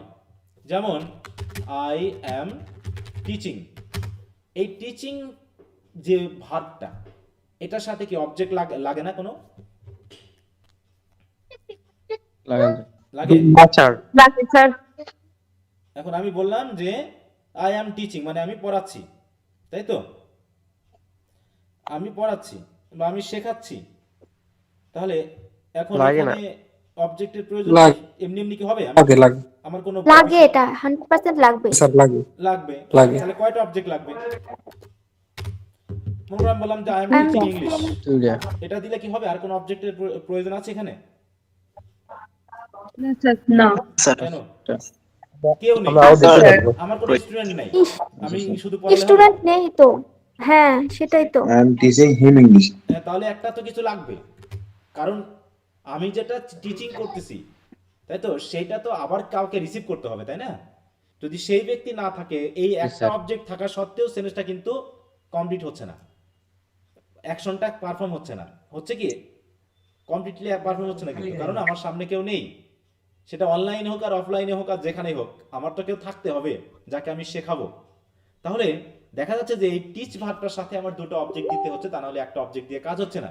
তাহলে I am teaching him English, তাহলে এখন কমপ্লিট হলো। তাহলে আমি যাকে শেখাচ্ছি সেও আছে, আবার মনে করো আমি ইংলিশটা নাই, বললাম যে আই এম টিচিং হিম, মানে আমি শেখাচ্ছি তাকে, এর কোনো বিষয়বস্তু নেই।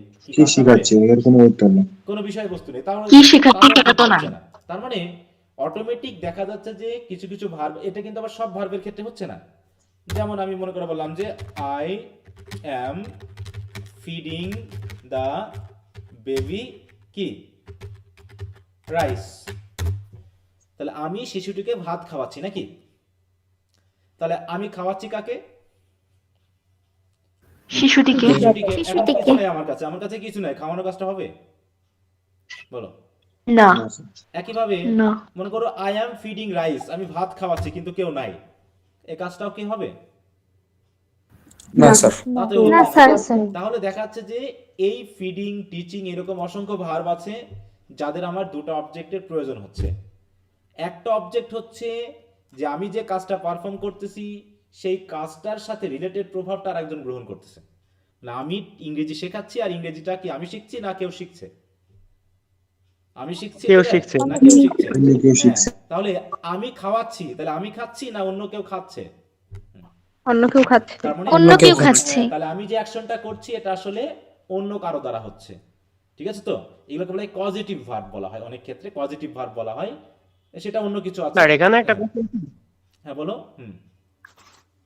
স্যার এখানে যদি আমি আই এম টিচিং বলি, তাহলে কি বাক্যটা সম্পূর্ণ হবে না? আমার কথা কি তুমি বুঝতে পেরেছো? কাজটা কি, আমি বাক্য সম্পূর্ণ কথা বলিনি, কাজটা কি পারফর্ম হচ্ছে? হ্যাঁ, এটা শুধু অ্যাকশন কি কমপ্লিট হচ্ছে? হ্যাঁ স্যার, কোনো একটা জিনিস শোনার আকাঙ্ক্ষা থেকে যাচ্ছে। আমার কথা তুমি বোঝোনি এখনো? এখন বুঝেছি স্যার। তোমাকে আমি ভাত দিলাম, দিয়ে বললাম খাও, আমি বললাম তুমি খাবে না, তুমি কাউকে খাওয়াবে, তুমি কাজটা করতে পারবা? আর কেউ নেই কিন্তু এই জায়গায়, করতে পারবা?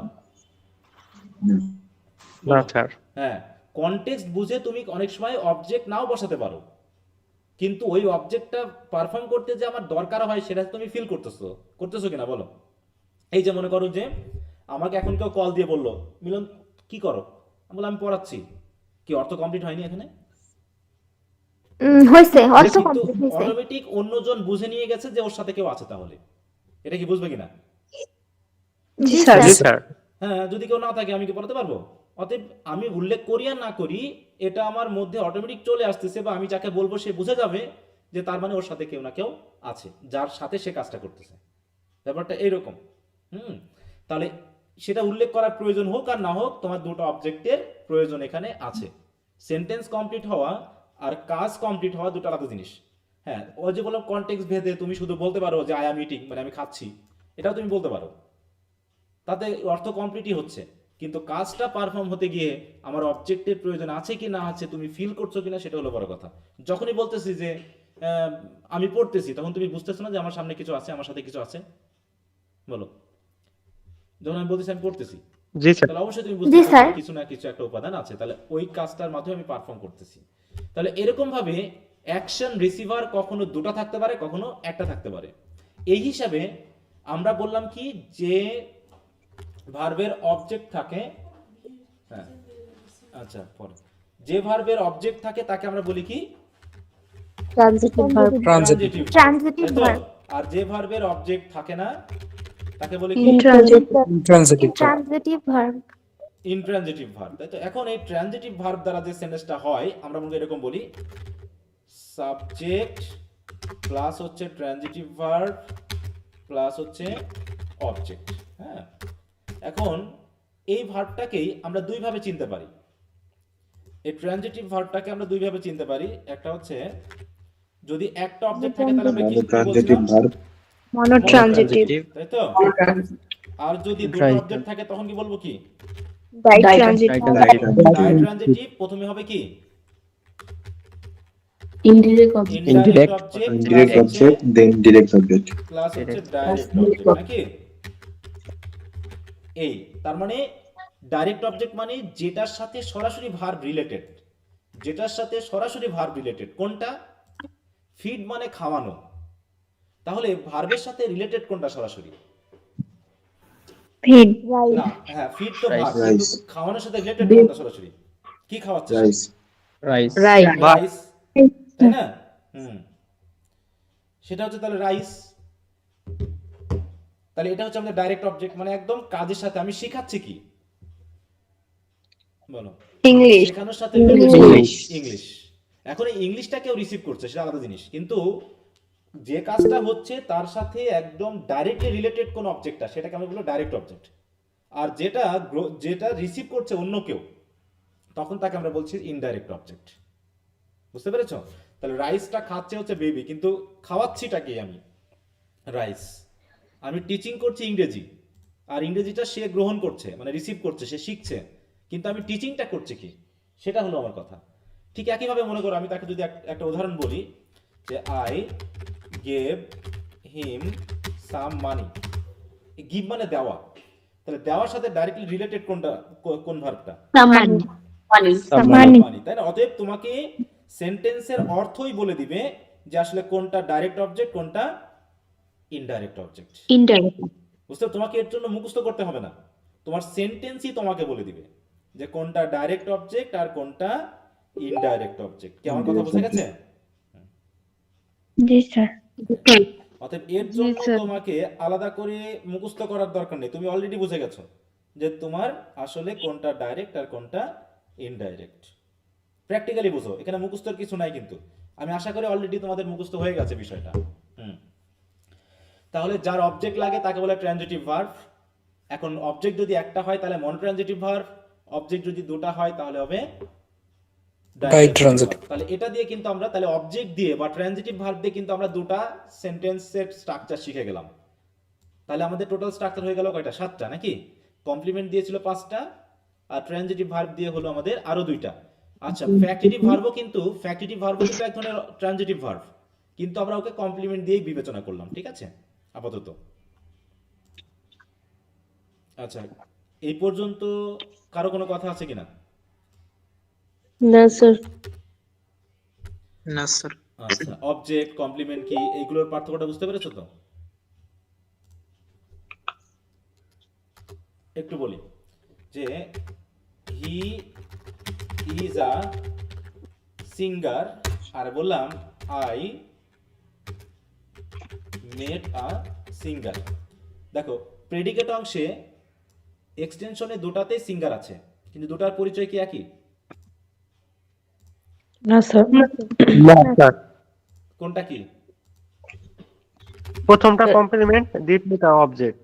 তাহলে প্রথমটা কমপ্লিমেন্ট আর দ্বিতীয়টা অবজেক্ট। object। মানে দুটো একই জিনিস হওয়া সত্ত্বেও, দেখো একই জিনিস হওয়া সত্ত্বেও এই ভার্ব কিন্তু আমাকে চেঞ্জ করে দিয়েছে। জাস্ট আমি যদি ভার্বটাকে একটু চেঞ্জ করে দিই তাহলে কেমন হবে? আমি যদি এই জায়গায় লিখতাম যে আই অ্যাম আ সিঙ্গার, তখন কি হতো? তখন কি অবজেক্ট হতো সে, না আবার উল্টে কমপ্লিমেন্টে যেত নাকি? আর যদি বলি হি মেট আ সিঙ্গার, তখন হি কি সিঙ্গার? বলো। না স্যার। হি কি? তাহলে দেখো, Object। তাহলে পুরো ব্যাপারটা কার সাথে মানে নির্ভর করছে? পুরো ব্যাপারটা ভার্বের উপর ডিপেন্ড করছে। ভার্বের উপর, সাবজেক্ট বা অবজেক্ট বা কমপ্লিমেন্ট এদের উপরে না, পুরো ভার্বটা কি হচ্ছে তার উপরে আমাদের রিলেশনটা কিন্তু পুরো চেঞ্জ হয়ে গেছে। হ্যাঁ, এই জায়গাটা একটু খেয়াল করবা। তাহলে 7টা স্ট্রাকচার সবাই একটু মাথায় নিয়েছো নিশ্চয়ই। আচ্ছা, আমি 7টা স্ট্রাকচার এক টানা বলতে পারবে কে? একটু হাত তোলো দেখি, কয়জন হাত তোলে?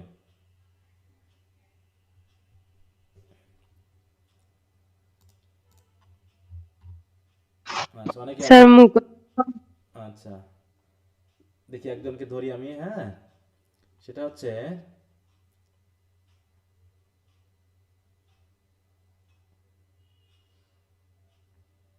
সবই তো পরিচিত নাম দেখতেছি, হ্যাঁ অপরিচিত নাম চাচ্ছি আমি একটু। জেরিন আলম হুমায়রা আছো? আমিও পরিচিত। জেরিন আলম, জেরিন আছো? স্যার জেরিন তো আমাদের কাছে অনেক পরিচিত। না সেটা পরিচিত, কিন্তু আমার কাছে তো না, এটা অনেক জেরিন আছে তো। আচ্ছা, ইসরাত জাহান অমি, এটা তো পরিচিত নাকি? জি স্যার। একটু দ্রুত বলো, একটু দ্রুত বলো। হ্যাঁ, একটু বলো তো, সময় নষ্ট করা যাবে না। হ্যাঁ বলো, তুমি একটু বলো দেখি। 7টা পরপর, সবাই একটু মনোযোগ দিয়ে শুনবা। হুম। Subject plus linking verb plus noun complement. Subject plus linking verb plus adjective complement. Subject plus be verb plus adverbial complement. Subject plus monotransitive verb plus object. মাঝখানে একটা আছে subject plus factitive verb plus object plus noun complement, আর subject plus factitive verb plus object plus adjective complement, আর subject plus monotransitive verb plus object, আর subject plus ditransitive verb plus direct object plus না indirect object plus direct object. আচ্ছা, তো সবাই কি ঠিক আছে? জি স্যার। কারো কি কোনো প্রশ্ন আছে এই পর্যন্ত বুঝতে? না স্যার। তাহলে এই কথাগুলো জানো, তুমি এখন কতটুকু ব্যবহার করতে পারতেছো সেটা পরের বিষয়, কিন্তু তুমি অন্তত টার্মগুলো চিনতে পারছো কিনা এটা আমার এখন জানার বিষয়। ঠিক আছে, এক রাতেই সব বুঝে যাবে এমনটা না, কিন্তু টার্মগুলো তুমি আলাদা করে চিহ্নিত করতে পারছো কিনা সেটা হলো এখানে জরুরি বিষয়। আর যারা শীটটা পড়োনি তারা আবার পড়ে নিবা। এরপর আমরা চলে আসি বাকি যে স্ট্রাকচারটা আছে এই জায়গার সাথে রিলেটেড। হ্যাঁ, এখানে আরেকটা স্ট্রাকচার থাকে, অনেক সময় আমরা যদি পাই এইখানে একটা ঘটনা ঘটে। কে বলবা কি ঘটনা ঘটে বলো তো? এই দুটো অবজেক্টের মধ্যে একটু চেঞ্জ হতে পারে, জায়গা চেঞ্জ হতে পারে। হ্যাঁ, আমরা যদি একটু সামনে নিয়ে আসি নাকি, যদি আমরা একে একটু সামনে নিয়ে আসি, ডাইরেক্ট আগে চলে আসলো, ইনডাইরেক্ট পরে চলে গেল, তাহলে মাঝখানে আমাদের একটা প্রিপজিশন বসাতে হয়। প্রিপজিশন টু অথবা ফর অথবা উইথ। হ্যাঁ, প্রিপজিশন মেইনলি ফর বসতে পারে অথবা টু To বসতে with। পারে বা হচ্ছে উইথ বসতে পারে। ঠিক আছে, এরকমটা। যেমন আমি যদি বলি যে দে প্রোভাইডেড মি, সরি এখানে না, ওটা ওটা অন্য সেন্সে চলে গেল। They send some gifts to me, তাই তো। আর একটা হচ্ছে they send some gifts for me, তাহলে তারা পাঠিয়েছিল কিছু গিফট। তাহলে ডাইরেক্ট অবজেক্ট হচ্ছে সাম গিফটস, আর টু মি আর ফর মি, এই দুটার মধ্যে পার্থক্য বলতে পারবা যে টু মি এবং ফর মি এর মধ্যে পার্থক্যটা কোন জায়গায়? জি স্যার। বলো। স্যার টু মি হচ্ছে আমাকে, আর ফর মি হচ্ছে আমার জন্য। তাহলে তারা আমার জন্য কাছে মানে এটা কিছু gift- অন্য কারো কাছ থেকেও আসতে পারে। হ্যাঁ না সেটা ঠিক আছে, সবগুলোই তাদের কাছ থেকে এসেছে আমার কাছে, কিন্তু এই টু মি মানে আমার কাছে পাঠিয়েছে, এখন এটা আমার হতেও পারে আবার নাও হতে পারে নাকি। হুম। তারা আমার কাছে কিছু গিফট পাঠিয়েছে, সেটা আমার কাছে পাঠিয়েছে, এখন গিফটটা হয়তো আমার কাছে পাঠিয়েছে অন্যকে দেওয়ার জন্য, এমন হতে পারে সেটা আমার জন্য নাও হতে পারে নাকি। আর they send me, then they send some gifts for me, এই গিফটটা হয়তো সরাসরি আমার কাছে পাঠায়নি, অন্য কারোর মাধ্যমে পাঠিয়েছে, কিন্তু আমার জন্য পাঠিয়েছে, কিন্তু আমার জন্য পাঠিয়ে আমার জন্য পাঠিয়েছে, তাই তো। এরকম তার মানে টু মানে হচ্ছে কারো প্রতি, তাই তো, কারো কাছে, এরকম একটা বিষয়। আর জন্য মানে একদম তার উদ্দেশ্যে, ঠিক আছে, মানে তার জন্যই এটা, এরকম সেন্স বোঝাবে। যেমন বললাম my mother cook some delicious food for us, তাই তো। আচ্ছা, তাহলে আমাদের জন্য আমার মা কিছু ডিলিশিয়াস ফুড রান্না করেছিল, তাহলে যে ফর আস ইনডাইরেক্ট অবজেক্ট পরে চলে গেছে, এইভাবেও কিন্তু আমরা গঠনটাকে ব্যবহার করতে পারি। কি সবাই বুঝা গেল? জি স্যার। এবার কিছু সেন্টেন্স আছে যেগুলোতে ইন্ট্রানজিটিভ ভার্ব ব্যবহার করা হয়, তার মানে তার কোনো অবজেক্টের প্রয়োজন হয় না, যাদের অ্যাকশন ভার্ব এটাও, কিন্তু সাবজেক্ট যখন অ্যাকশনটা পারফর্ম করবে তখন কোনো রকমের কোনো কিসের প্রয়োজন হবে না, কোনো বাড়তি অবজেক্টের প্রয়োজন হবে না। যেমন আই অ্যাম ওয়াকিং, আমি হাঁটছি নাকি। দে আর লাফিং, তারা হাসছে। তার বলছে কি দেখো, দ্য সান শাইনস, সূর্য আলো দেয়। শাইন মানে তো আলো দেওয়া নাকি। তাহলে জি ভার্ব স্যার, দিয়ে আমার অর্থ কমপ্লিট হচ্ছে, আমাকে বাড়তি আর কোনো অবজেক্টের সাথে লিংক লাগাতে হচ্ছে না, বা বাড়তি কোনো কিছু আমার প্রয়োজন হচ্ছে না। তার জন্য এই গঠনটাকে বলা হয় সাবজেক্ট প্লাস ইন্ট্রানজিটিভ ভার্ব। তাহলে এটা গেল আমাদের অষ্টম নম্বর স্ট্রাকচার। দেখো অষ্টম নম্বর স্ট্রাকচার হচ্ছে সাবজেক্ট প্লাস ইন্ট্রানজিটিভ ভার্ব। আমি কিন্তু উদাহরণ বেশি দিচ্ছি না, কারণ এখানে প্রচুর উদাহরণ আছে, তোমরা এগুলো একটু দেখে নেবে। দেখো অনেকগুলো করে উদাহরণ আছে এবং বিষয়গুলোকে একটু বিশ্লেষণ করে দেওয়া আছে। আর আমি যে স্ট্রাকচারটা তোমাদের সাথে শেয়ার করেছি ওখানে অনেক কিছু বলা আছে। দেখো এই যে মনোট্রানজিটিভ ভার্বের সাথে অনেকগুলো উদাহরণ দেওয়া আছে, এখানেও দেখো উদাহরণগুলোকে এই যে একইভাবে যা আলোচনা করেছি সেখানে দেওয়া আছে, ঠিক আছে। এই ইন্ট্রানজিটিভ ভার্ব দিয়ে দেখো এতগুলো উদাহরণ দেওয়া আছে, আরো উদাহরণ দেওয়া আছে, হ্যাঁ, দিয়ে স্ট্রাকচার এটা হয় তারও আর সাথে আরো উদাহরণ দেওয়া আছে। এইগুলো হচ্ছে অনেক উদাহরণ।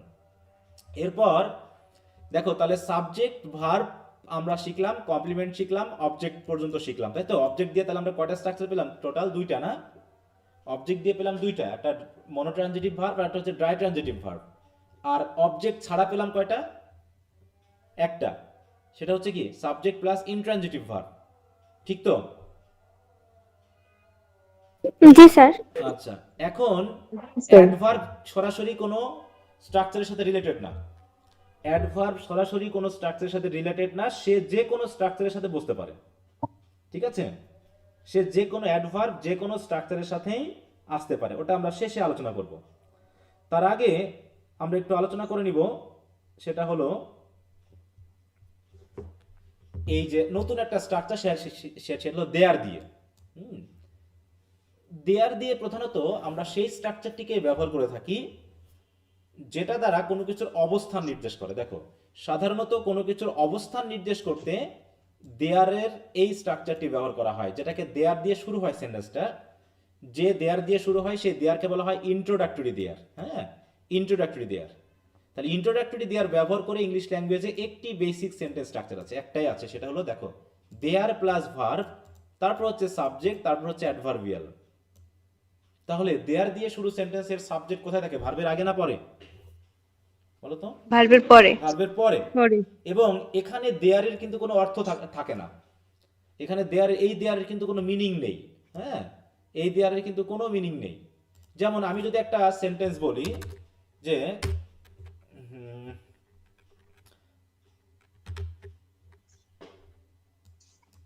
There are two others.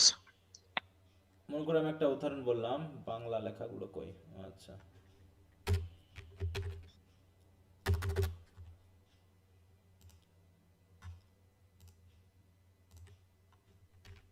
আমি একটু বাংলা এটা নিয়ে নিই।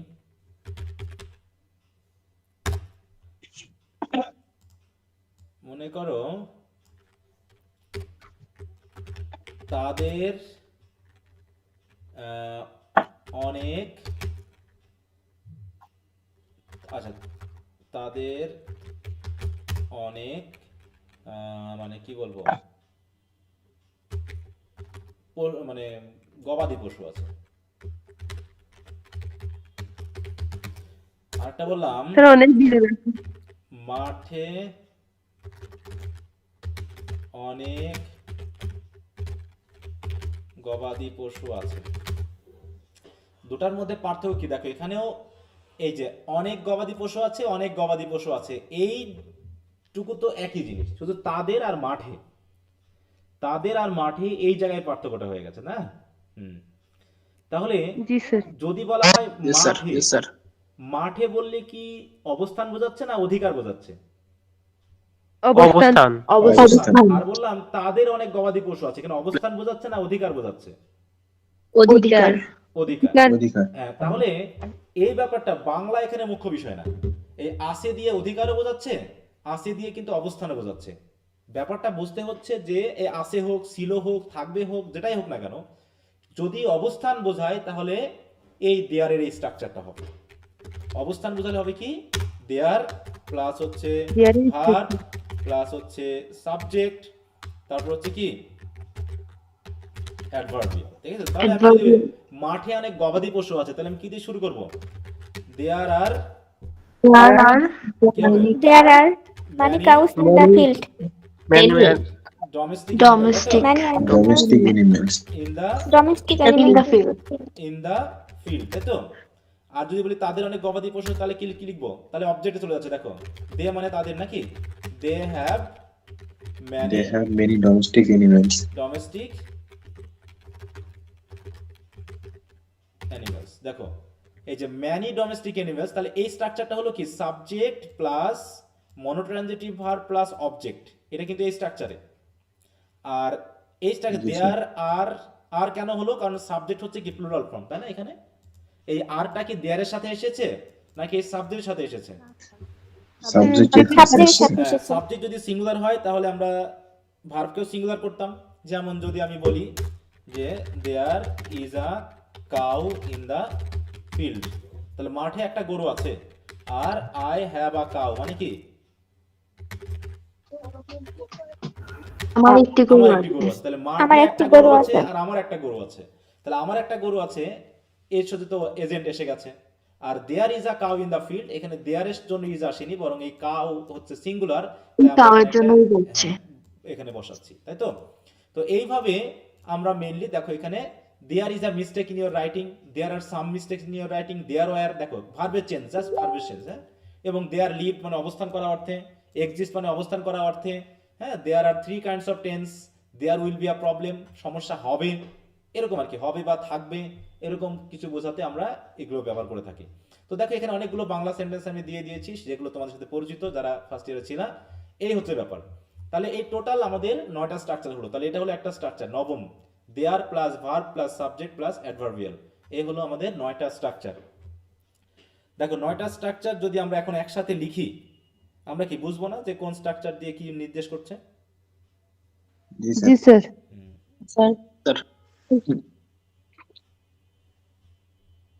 ঠিক তো? জি স্যার। ক্লান্ত হয়ে গেছো?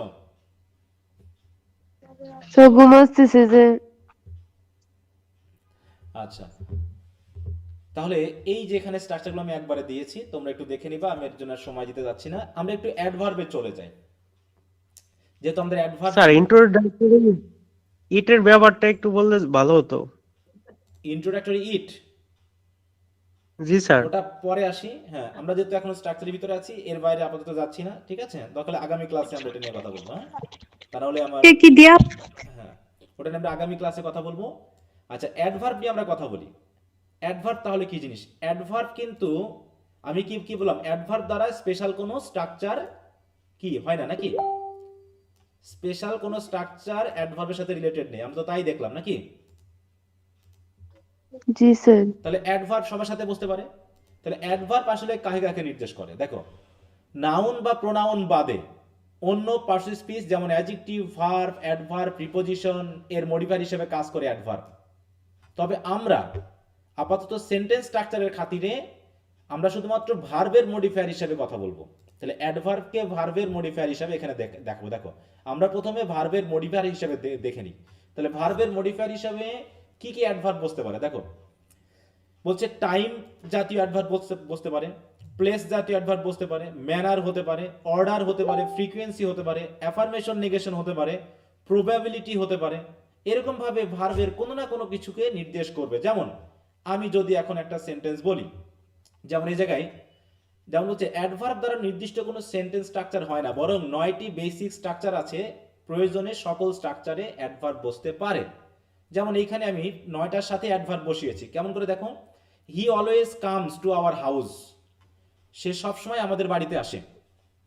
তাহলে এখানে স্ট্রাকচারটা কি ছিল? আচ্ছা সরি, অলওয়েজ দেখো এখানে দুইটা টাইম, একটা বসেছে টাইম, তাহলে অলওয়েজ না, আরটা হয়েছে কি two our house. Our house. Two our house কি আমাদের স্থান বোঝাচ্ছে, আর অলওয়েজ হচ্ছে টাইম বোঝাচ্ছে। কিন্তু আমাদের বেসিক স্ট্রাকচার কোনটুকু ছিল? আমি যদি অলওয়েজ বাদ দিই আর টু আওয়ার হাউস বাদ দিই, তাহলে কি দাঁড়ায়? হি কামস, মানে সে আসে। এটুকু হচ্ছে সাবজেক্ট প্লাস ইন্ট্রানজিটিভ ভার্ব। এই স্ট্রাকচারের সাথে আমরা দুইটা অ্যাডভার্ব যুক্ত করেছি, একটা হলো স্থানমূলক আর একটা হলো টাইমমূলক, ঠিক আছে? একইভাবে দেখো, হি ইজ কোয়াইট হ্যাপি, এই হ্যাপিটা হচ্ছে অ্যাডজেক্টিভ, আর কোয়াইটটা হচ্ছে কি অ্যাডভার্ব, কারণ অ্যাডজেক্টিভকে মডিফাই করেছে। যেমন উই শুড নট টেল আ লাই, দেখো আমরা নটটা দিয়ে কিন্তু ভার্বের অবস্থান চেঞ্জ করে দিয়েছি, পজিটিভকে নেগেটিভ করে দিয়েছি। তাহলে নেগেটিভ করার জন্য যে নটটা আমরা ইউজ করি ভার্বের সাথে, এটাও কিন্তু এক ধরনের অ্যাডভার্ব, ওই যে অ্যাফার্মেশন নেগেশন বোঝায়। যেমন সার্টেনলি কি করতেছে, অ্যাফার্মেশন বোঝাচ্ছে, she will certainly do it, she will certainly do it. আর যদি বলি she will not do it, তাহলে এটা হলো কি অ্যাফার্মেশন নাকি, আর এটা হলো নেগেশন। দেখো ভার্বের সাথে নটটা যুক্ত করেছি। তার বলছে দেখো, হি উইল কাম এগেইন, এগেইনটা কি এখানে অ্যাডভার্ব, মানে পুনরাবৃত্তি বোঝাচ্ছে না, ফ্রিকোয়েন্সি বোঝাচ্ছে। হি ওয়েন্ট ইন, ইনটা কি বলো তো এই জায়গায়, ইনটা কি? অ্যাডভার্ব। অ্যাডভার্ব। ইন বলতে কি বোঝাচ্ছ? দাঁড়াও, কিভাবে অ্যাডভার্ব হলো স্যার? আচ্ছা দাঁড়াও, আমি একটু সময় নিচ্ছি, 30 সেকেন্ড। আচ্ছা, সে কোথায় আসলো বলো, সে কোথায় আসলো, সরি সে ভিতরে। কোথায় গেল, কোথায় গেল সে? বাইরে। আমেনা বলো, সে কোথায় গেল?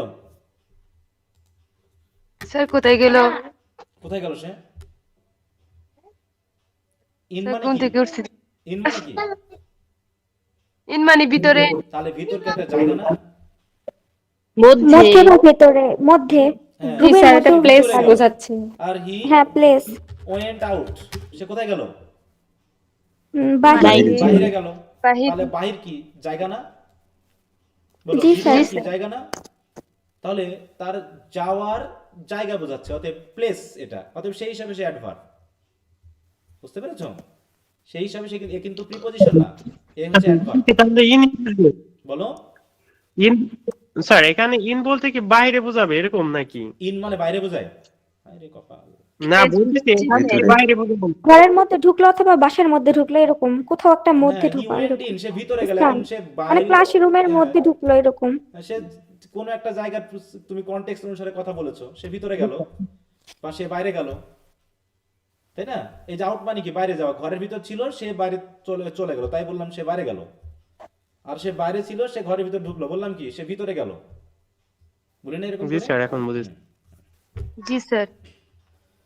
তো এরকম ভাবে আমরা এইখানে যেগুলো বললাম, দেখো এখানে কিন্তু অনেকগুলো আমি অ্যাডভার্ব দিয়ে রাখছি, বিভিন্ন ধরনের adverb, adverb of probability. Sir এই শীটটা আপনি দেননি তো আমাদের।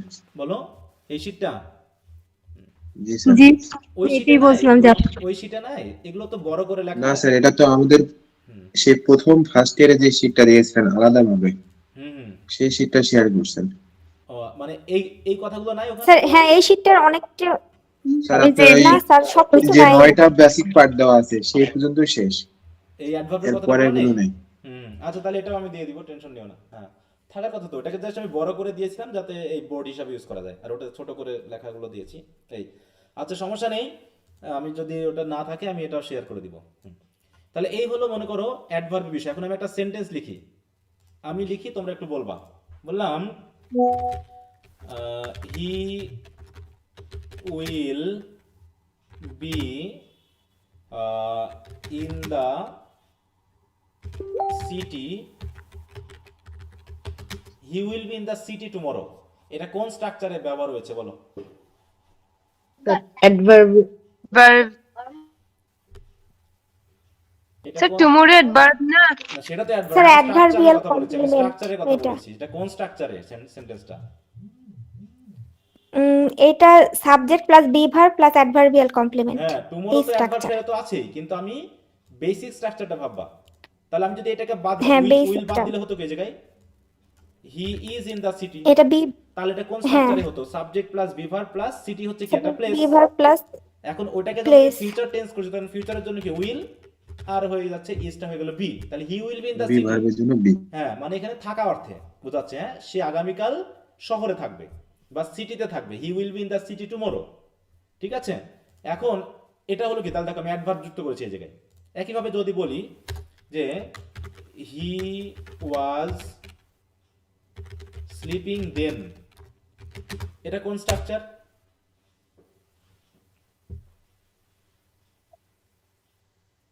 এটা কোন structure? Subject linking verb complement adverb. কোনটা কমপ্লিমেন্ট আর কোনটা লিঙ্কিং ভার্ব? হায় রে কপাল, মন্দ করে দিলাম। এই পুরোটা মিলেই তো আমাদের verb. Transitive verb. Transitive verb. Transitive verb object কই? Subject plus subject plus transitive verb.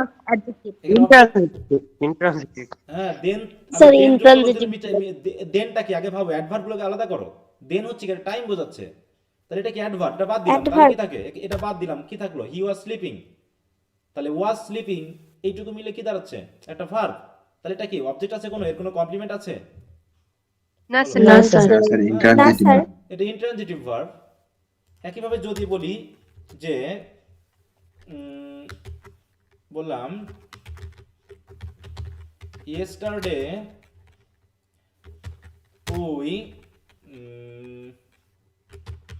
met him, আচ্ছা we send him a letter, yesterday we sent him a letter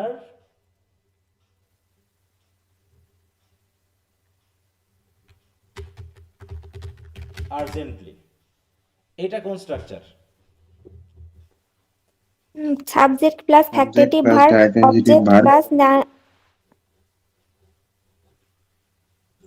factory verb কিভাবে হলো? Subject plus transitive verb plus indirect না sir, object এটা plus direct factory object হবে না, plus হ্যাঁ। Adverb কয়টা আছে এই সেন্টেন্সে? দুইটা। দুইটা, হ্যাঁ একটা একটা হচ্ছে ইয়েস্টারডে এবং yesterday, time, আর্জেন্টলি। এটা হচ্ছে টাইম রিলেটেড, আর আর্জেন্টলিটা কি কি অ্যাডভার্ব?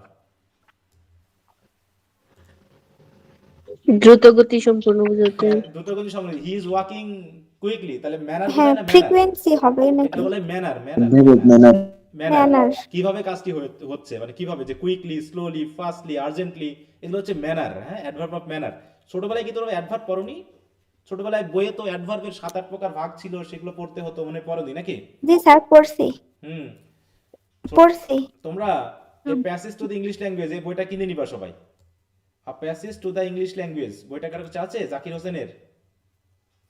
জি স্যার আছে। জি স্যার আছে। ওই একবার শেষ বইটা করেছি একটু অবশ্যই। প্রথম থেকে শেষ পর্যন্ত একটু পড়ে নিও দয়া করে, একটু নিজের মতো করে পড়বা সবাই, দেখবা যে অনেক কিছু বুঝবা। হ্যাঁ, তো স্যার বইটার নাম? A passage to the English language, ঠিক আছে, a passage to the English language, দেখো আ প্যাসেজ,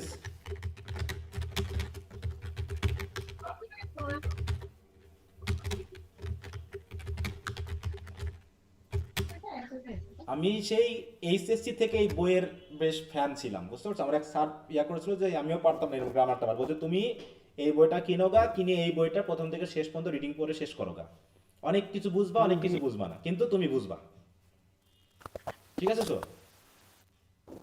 দিয়ে সেই থেকে আমি এই বইটা আমার খুব ভালো লাগছিল, এবং মানে কি বলবো, গ্রামারের একটা বেসিক ব্যাপারটা আমি এখান থেকে পেয়েছিলাম, বেসিক ব্যাপার। আরো কিছু অন্যান্য বই থেকে জানছি, সব যে বই থেকে জানছি তা না, কিন্তু এই বইটা একটা মানে প্রথম ইয়ার জন্য এই বইটা তুমি ধারণা নিতে পারো। হ্যাঁ, আচ্ছা, তাহলে এই যে দেখো, তাহলে আমরা কি করলাম, আমাদের যে প্রথম যে কথা ছিল কি, স্ট্রাকচারটা, তাই না? একটা সেন্টেন্সের স্ট্রাকচারকে আমরা কিভাবে দেখব। তাহলে আমরা স্ট্রাকচারটা কি পেয়েছিলাম? প্রথমে সাবজেক্ট অ্যান্ড প্রেডিকেট, তারপর পেলাম subject plus finite verb, extension, এক্সটেনশনের মধ্যে কি কি ছিল? কমপ্লিমেন্ট, অবজেক্ট এবং অ্যাডভার্ব। তাহলে এইটুকুর উপর ডিপেন্ড করে আমরা টোটাল কয়টা স্ট্রাকচার পাইলাম এ পর্যন্ত? 9টা। 9টা স্ট্রাকচার। 9টা। হ্যাঁ, 9টা স্ট্রাকচার। তার ভিতরে কমপ্লিমেন্ট এবং অবজেক্ট দিয়েই কয়টা স্ট্রাকচার আছে? 5টা। কেন 7টা? না না 5টা না, 7টা। 7টা। 7টা। ইন্ট্রানজিটিভ দিয়ে একটা, আর দেয়ার দিয়ে একটা, এই তো নাকি? হুম, জি স্যার। তাহলে অবজেক্ট দিয়েই রয়েছে 2টা বা 4টা বলতে পারি, যদি কমপ্লিমেন্ট অবজেক্ট ফ্যাক্টিটিভ নিয়ে আসি তাহলে ওটা দিয়ে আমরা 4টা ধরতে পারি। যে কোনো ভাবেই ধরি যে কমপ্লিমেন্ট এবং অবজেক্ট এটা স্ট্রাকচারের সাথে সরাসরি যায়, কিন্তু অ্যাডভার্ব সরাসরি যায় না, এদেরকে প্রয়োজনে আমরা নিয়ে আসি, প্রয়োজন না হলে নিই না, এটাকে আমরা বেলি নির্দেশ করি, ঠিক আছে? হুম, আচ্ছা, তাহলে তোমাদের কাজ হবে এই স্ট্রাকচারগুলোকে বাড়িতে আবার একটু একদম ছিঁড়ে খেয়ে ফেলা। আমি যে উদাহরণগুলো দিয়েছি সেই উদাহরণগুলো সহ নিজেরা কিছু সেন্টেন্স লিখবা, অথবা যখন কোনো সেন্টেন্স পড়বা তখন একটু বিশ্লেষণ করে পড়ার চেষ্টা করবা। হ্যাঁ, একটা বিষয় হলো, এখানে যে বেসিক স্ট্রাকচারগুলো শিখলাম তুমি এগুলোই কিন্তু প্রয়োগ করতে পারবা না যতক্ষণ পর্যন্ত ফ্রেজ এবং ক্লজটাকে আমরা শিখতেছি। তাহলে আগামী দিন আমরা ফ্রেজ এবং ক্লজ নিয়ে আলোচনা করব, ঠিক আছে তো? আজকে সেন্টেন্স স্ট্রাকচারটা নিয়ে আমরা আলোচনা করে ফেললাম। তাহলে আগামীকাল তো, স্যার এটা হ্যাঁ বলো। স্যার ওই যে শেষের যে উদাহরণটা দিয়েছিলেন যে he will be in the classroom, হ্যাঁ, তো এই গঠনটা আমি ভালোভাবে ধরতে পারতেছি না। তো ইন দ্য ক্লাসরুম তার অবস্থান, এই জন্য কি এটা অবজেক্ট, আর সেই কারণে কি এটা মাঝখানে লিঙ্কিং ভার্ব হয়েছে অবজেক্ট কমপ্লিমেন্ট হয়ে? ওহো, I am in the classroom, এটা কি করে অবজেক্ট হয়? এটা কেমন করে অবজেক্ট হয়? উপরেরটাই আমি এটাই হি উইল বি ইন দ্য। আচ্ছা, বুঝলাম বুঝলাম, আমি তো এটা প্রেজেন্ট টেন্সে করেছি, আমি যখন ফিউচার টেন্স করব তখন কেমন হবে? উইল আসবে না অটোমেটিক ফিউচার টেন্স করার সময়? জি স্যার। তাহলে ফিউচারের জন্য কোন ইউজ করব আমি? উইল। আর উইল যত মোডাল ভার্ব, তাহলে মোডাল ভার্বের পরে ভার্বের কি কি হয়ে যায়? এটা বেস ফর্ম হয় না? বেস ফর্ম হয়। তাহলে কি হয়ে গেল? বি। তাহলে স্ট্রাকচার তো আমার ঠিকই আছে, শুধু টেন্সটা আনার জন্য আমি উইলটাকে এনেছি, নাকি বোঝোনি এখনো? তাহলে এটার গঠনটা কি হলো? পুরা গঠন একই থাকলো, এইটুকুর মধ্যে মেইন ভার্ব কোনটা, আমার মেইন ভার্ব কোনটা, ফাইনাইট ভার্ব কোনটা, মানে আমার মেইন ভার্বটা কোনটা এই জায়গায়, উইল না বি? বি। তাহলে বি যদি হয় তাহলে আমার স্ট্রাকচার কি চেঞ্জ হয়েছে? আমি কি এই জায়গায় কি স্ট্রাকচার ইউজ করব? সাবজেক্ট প্লাস কি লিখব এই জায়গায়? Be verb, বিভাগ plus be verb plus adverbial complement. Adverbial, আমি কি অন্য কিছু আনতে পারবো এই জায়গায়? না না স্যার। sir. তাহলে ওটাই, এখন টেন্স বিপরীতে তোমার অনেক কিছু হতে পারে, যেমন আই ইট রাইস, এটা কি স্ট্রাকচার কি? এটা স্ট্রাকচার কি? Subject, transitive verb, object. তাহলে আমি যদি এখন বলি আই উইল ইট রাইস, তখন কি আমার গঠন কি চেঞ্জ হয়ে যাবে? না স্যার। না স্যার। আমি যদি বলি আই টেন্সের পরিবর্তন। উইল বি ইটিং রাইস, তখন কি চেঞ্জ হয়ে যাবে? না স্যার। গঠন তো ঠিক আছে, শুধু ভার্ব চেঞ্জ হচ্ছে, টেন্স চেঞ্জ হচ্ছে, কিন্তু গঠন তো আর চেঞ্জ হবে না, বলো? এখন যদি আমি এই জায়গায় লিখি যে পাস্ট টেন্সে যদি আমি লিখি যে আমি লিখি যে আমি শহরে ছিলাম, তখন কেমন লিখবো আমি? মানে সে শহরে আহ, ছিল, কি you- লিখবো? He he were in the city. এটা যদি পাস্ট টেন্সে হয় তাহলে প্রেজেন্ট টেন্সে কি? He is in the city. Future tense হবে কি? He will be in the city. এই তো, স্ট্রাকচার তো চেঞ্জ হয়নি, আমার শুধু টেন্স চেঞ্জ হয়েছে। কথা বুঝতে পেরেছো? জি স্যার। হ্যাঁ, স্ট্রাকচার তো চেঞ্জ হবে না, স্ট্রাকচার ঠিকই থাকবে, শুধু আমাকে ভার্বের টেন্স চেঞ্জ হতে পারে, ভয়েস চেঞ্জ হতে পারে। বুঝতে পারছিলাম না যে কিভাবে কমপ্লিমেন্ট হলো, এটা বুঝতে পারছিলাম না যে অ্যাড এটা বুঝছিলাম কিন্তু কমপ্লিমেন্ট কি হলো রাশিদুল ইসলাম এখন বুঝেছি। করতে হবে, কারণ he will be in the city, সে কি সিটি না সে সিটিতে থাকবে? তার অবস্থান আর কি সিটির ভিতরে, তাহলে হি আর কি সিটির ভিতরে। তাহলে এটা কি? এটা কি তাহলে অবজেক্ট না এটা একটা স্থান? না স্যার, ওই যে এটা তাহলে কোন স্ট্রাকচারে পড়লো? Subject plus be verb plus adverbial complement. হ্যাঁ, একটু মানে যার সমস্যা আমি তার কাছ থেকে শুনতে যাচ্ছি। স্যার যদি আমি শুধুমাত্র এখানে স্যার আমি আর কি মূলত এটা বুঝতে পারছিলাম না স্যার যে অনেক কিসের কঠিন করে বুঝতে যাচ্ছে এই কারণে। একজন বলো, যে বলছে তার সমস্যাটা বলো। হ্যাঁ, অন্যজন কথা বললে তো হবে না। হ্যাঁ, তুমি তোমার সমস্যাটা বলো। হ্যাঁ, হ্যাঁ বলো। স্যার আমি আর কি এটা শুরুতে বুঝতে পারছিলাম না যে he will be in the city tomorrow, তো এখানে ইন দা সিটি টুমরো কেন হবে, কারণ হি তো আর ইন দা সিটি টুমরো না, কিন্তু পরে এখন বুঝেছি। মানে তুমি কেন বুঝতে যে ইন দা সিটি হবে না কেন? তোমার এটা কেন প্রশ্নটা হচ্ছে যে sir in the city tomorrow কেন হবে না? মানে তোমার এই স্যার এটা হবে না এটা বুঝতেছি না, কিন্তু এটা কমপ্লিমেন্ট হবে না এটা বুঝতে আর কি প্রথমে এটা ধরতে পারছিলাম না। আচ্ছা আচ্ছা, একটু বিষয়টাকে তুমি যদি ধরতে যখন না পারবে তখন তুমি নিশ্চয়ই অন্যের সাথে মিলিয়ে ফেলবে, কারণ স্ট্রাকচার তো আমার 9টাই। স্ট্রাকচার তো 9টা নাকি? এর বাইরে তার কোনো স্ট্রাকচার নেই। তাহলে কনফিউশন যখন হবা তখন অন্য স্ট্রাকচারের সাথেই হবে। তাহলে যেহেতু যে স্ট্রাকচার তোমাকে কনফিউজ করে ফেললো সেটা কোন স্ট্রাকচার বলো? মনে করো আমার কাছে 4টা আর কালার আছে, 4টা কালার আছে। হ্যাঁ স্যার, হ্যাঁ, বলো। যেমন যে আমি বলি হি ইজ এ টিচার, সে হয় একজন শিক্ষক, তাহলে এটা তো কমপ্লিমেন্ট। তো he will be in the city tomorrow, সে তো আর কি শহর হবে না, এটা আর কি প্রথমে আর কি আমি বুঝতেছিলাম, তো সেটা তোমাকে পরে এখন বোঝাইনি। আমি কি ওটা তোমাকে বুঝিয়েছি যে শুধু হওয়া দিয়েই কমপ্লিমেন্ট বোঝায়? বলো, আমি শুধু ওটা না, বুঝিয়েছিলাম যে হওয়া দিয়ে কমপ্লিমেন্ট বোঝায় শুধু? আগে আর কি এরকমটা ধারণা ছিল। আমি তো অ্যাডভার্ব দিয়েও তো এই যে কমপ্লিমেন্ট তো আমি অ্যাডভার্ব দিয়ে বুঝিয়েছি যে দে আর ইন দা ক্লাসরুম, এটা যে অ্যাডভার্বিয়াল কমপ্লিমেন্ট বোঝায় এটা নিয়ে আমি তো অনেকক্ষণ ধরে কথা বললাম, এবং এটা অ্যাডভার্বিয়াল হলেও আমরা বলছিলাম কি এটা অ্যাডজেক্টিভ কমপ্লিমেন্টও হতে পারে, তাই না? দে আর ইন দা ক্লাসরুম, তাহলে তারা তো আর ক্লাসরুম না, তারা ক্লাসরুমে, তাহলে তার অবস্থান বোঝাচ্ছে। তাহলে অবস্থান ভিত্তিক হওয়ার কারণে এটাকে আমরা বলছি অ্যাডভার্বিয়াল কমপ্লিমেন্ট, তাই নাকি? জি স্যার, আগে এরকম ধারণা ছিল তো এর জন্য আর কি গোলাই আগের ধারণা ফেলছিলাম। বাদ দিতে হবে। যখন আমি শেখাচ্ছি তখন আমি তোমাকে জিরো থেকে শেখাচ্ছি, আগের কি ধারণা আছে সেটা এখানে আর প্রয়োগ করবে না, তাহলে আরো সমস্যা হবে। ঠিক আছে? তো যখন তুমি 3 নম্বর ইট দিয়ে বাড়ি বানাবা তখন হয় বাড়ি ভেঙে ফেলতে হবে, আর না হয় 3 নম্বর ইটের উপর যদি তুমি 1 নম্বর ইট দাও তাহলে কোনো কাজে লাগবে না। লাগবে তো? তোমার ভিত হচ্ছে 3 নম্বর ইটের, আর তুমি তার উপরে দিবা মনে করো এখন 1 নম্বর ইট, তাতে কোনো কাজ হবে? উপকার হবে না, ভেঙে ফেলতে হবে। হ্যাঁ, তাহলে ভেঙে ফেলতে হবে, দিয়ে নতুন করে তৈরি করতে হবে। তো এরকম একটা ব্যাপার যে আগের ধারণা বাদ দিতে হবে, দিয়ে নতুন করে ধারণাগুলো একটু গেস করো। আচ্ছা, তো সরি আমার একটু সময় হয়ে গেছে, থার্ড ইয়ারে একটু ক্লাস নেওয়ার কথা আছে আজকে। তো সেন্টেন্স স্ট্রাকচার নিয়ে আমি কথা বললাম, তো আশা করি সবাই বুঝেছো। না বুঝলে আগামীকাল আরো সময় আছে, আমরা আলোচনা করব, কিন্তু শীটটা সবাই মুখস্থ করে তারপর আসবা, ঠিক আছে? তো আজকে একটু শেষ করছি। ওকে, তো সবাইকে ধন্যবাদ। ওকে, জি স্যার, আসসালামু আলাইকুম। ওয়ালাইকুম আসসালাম।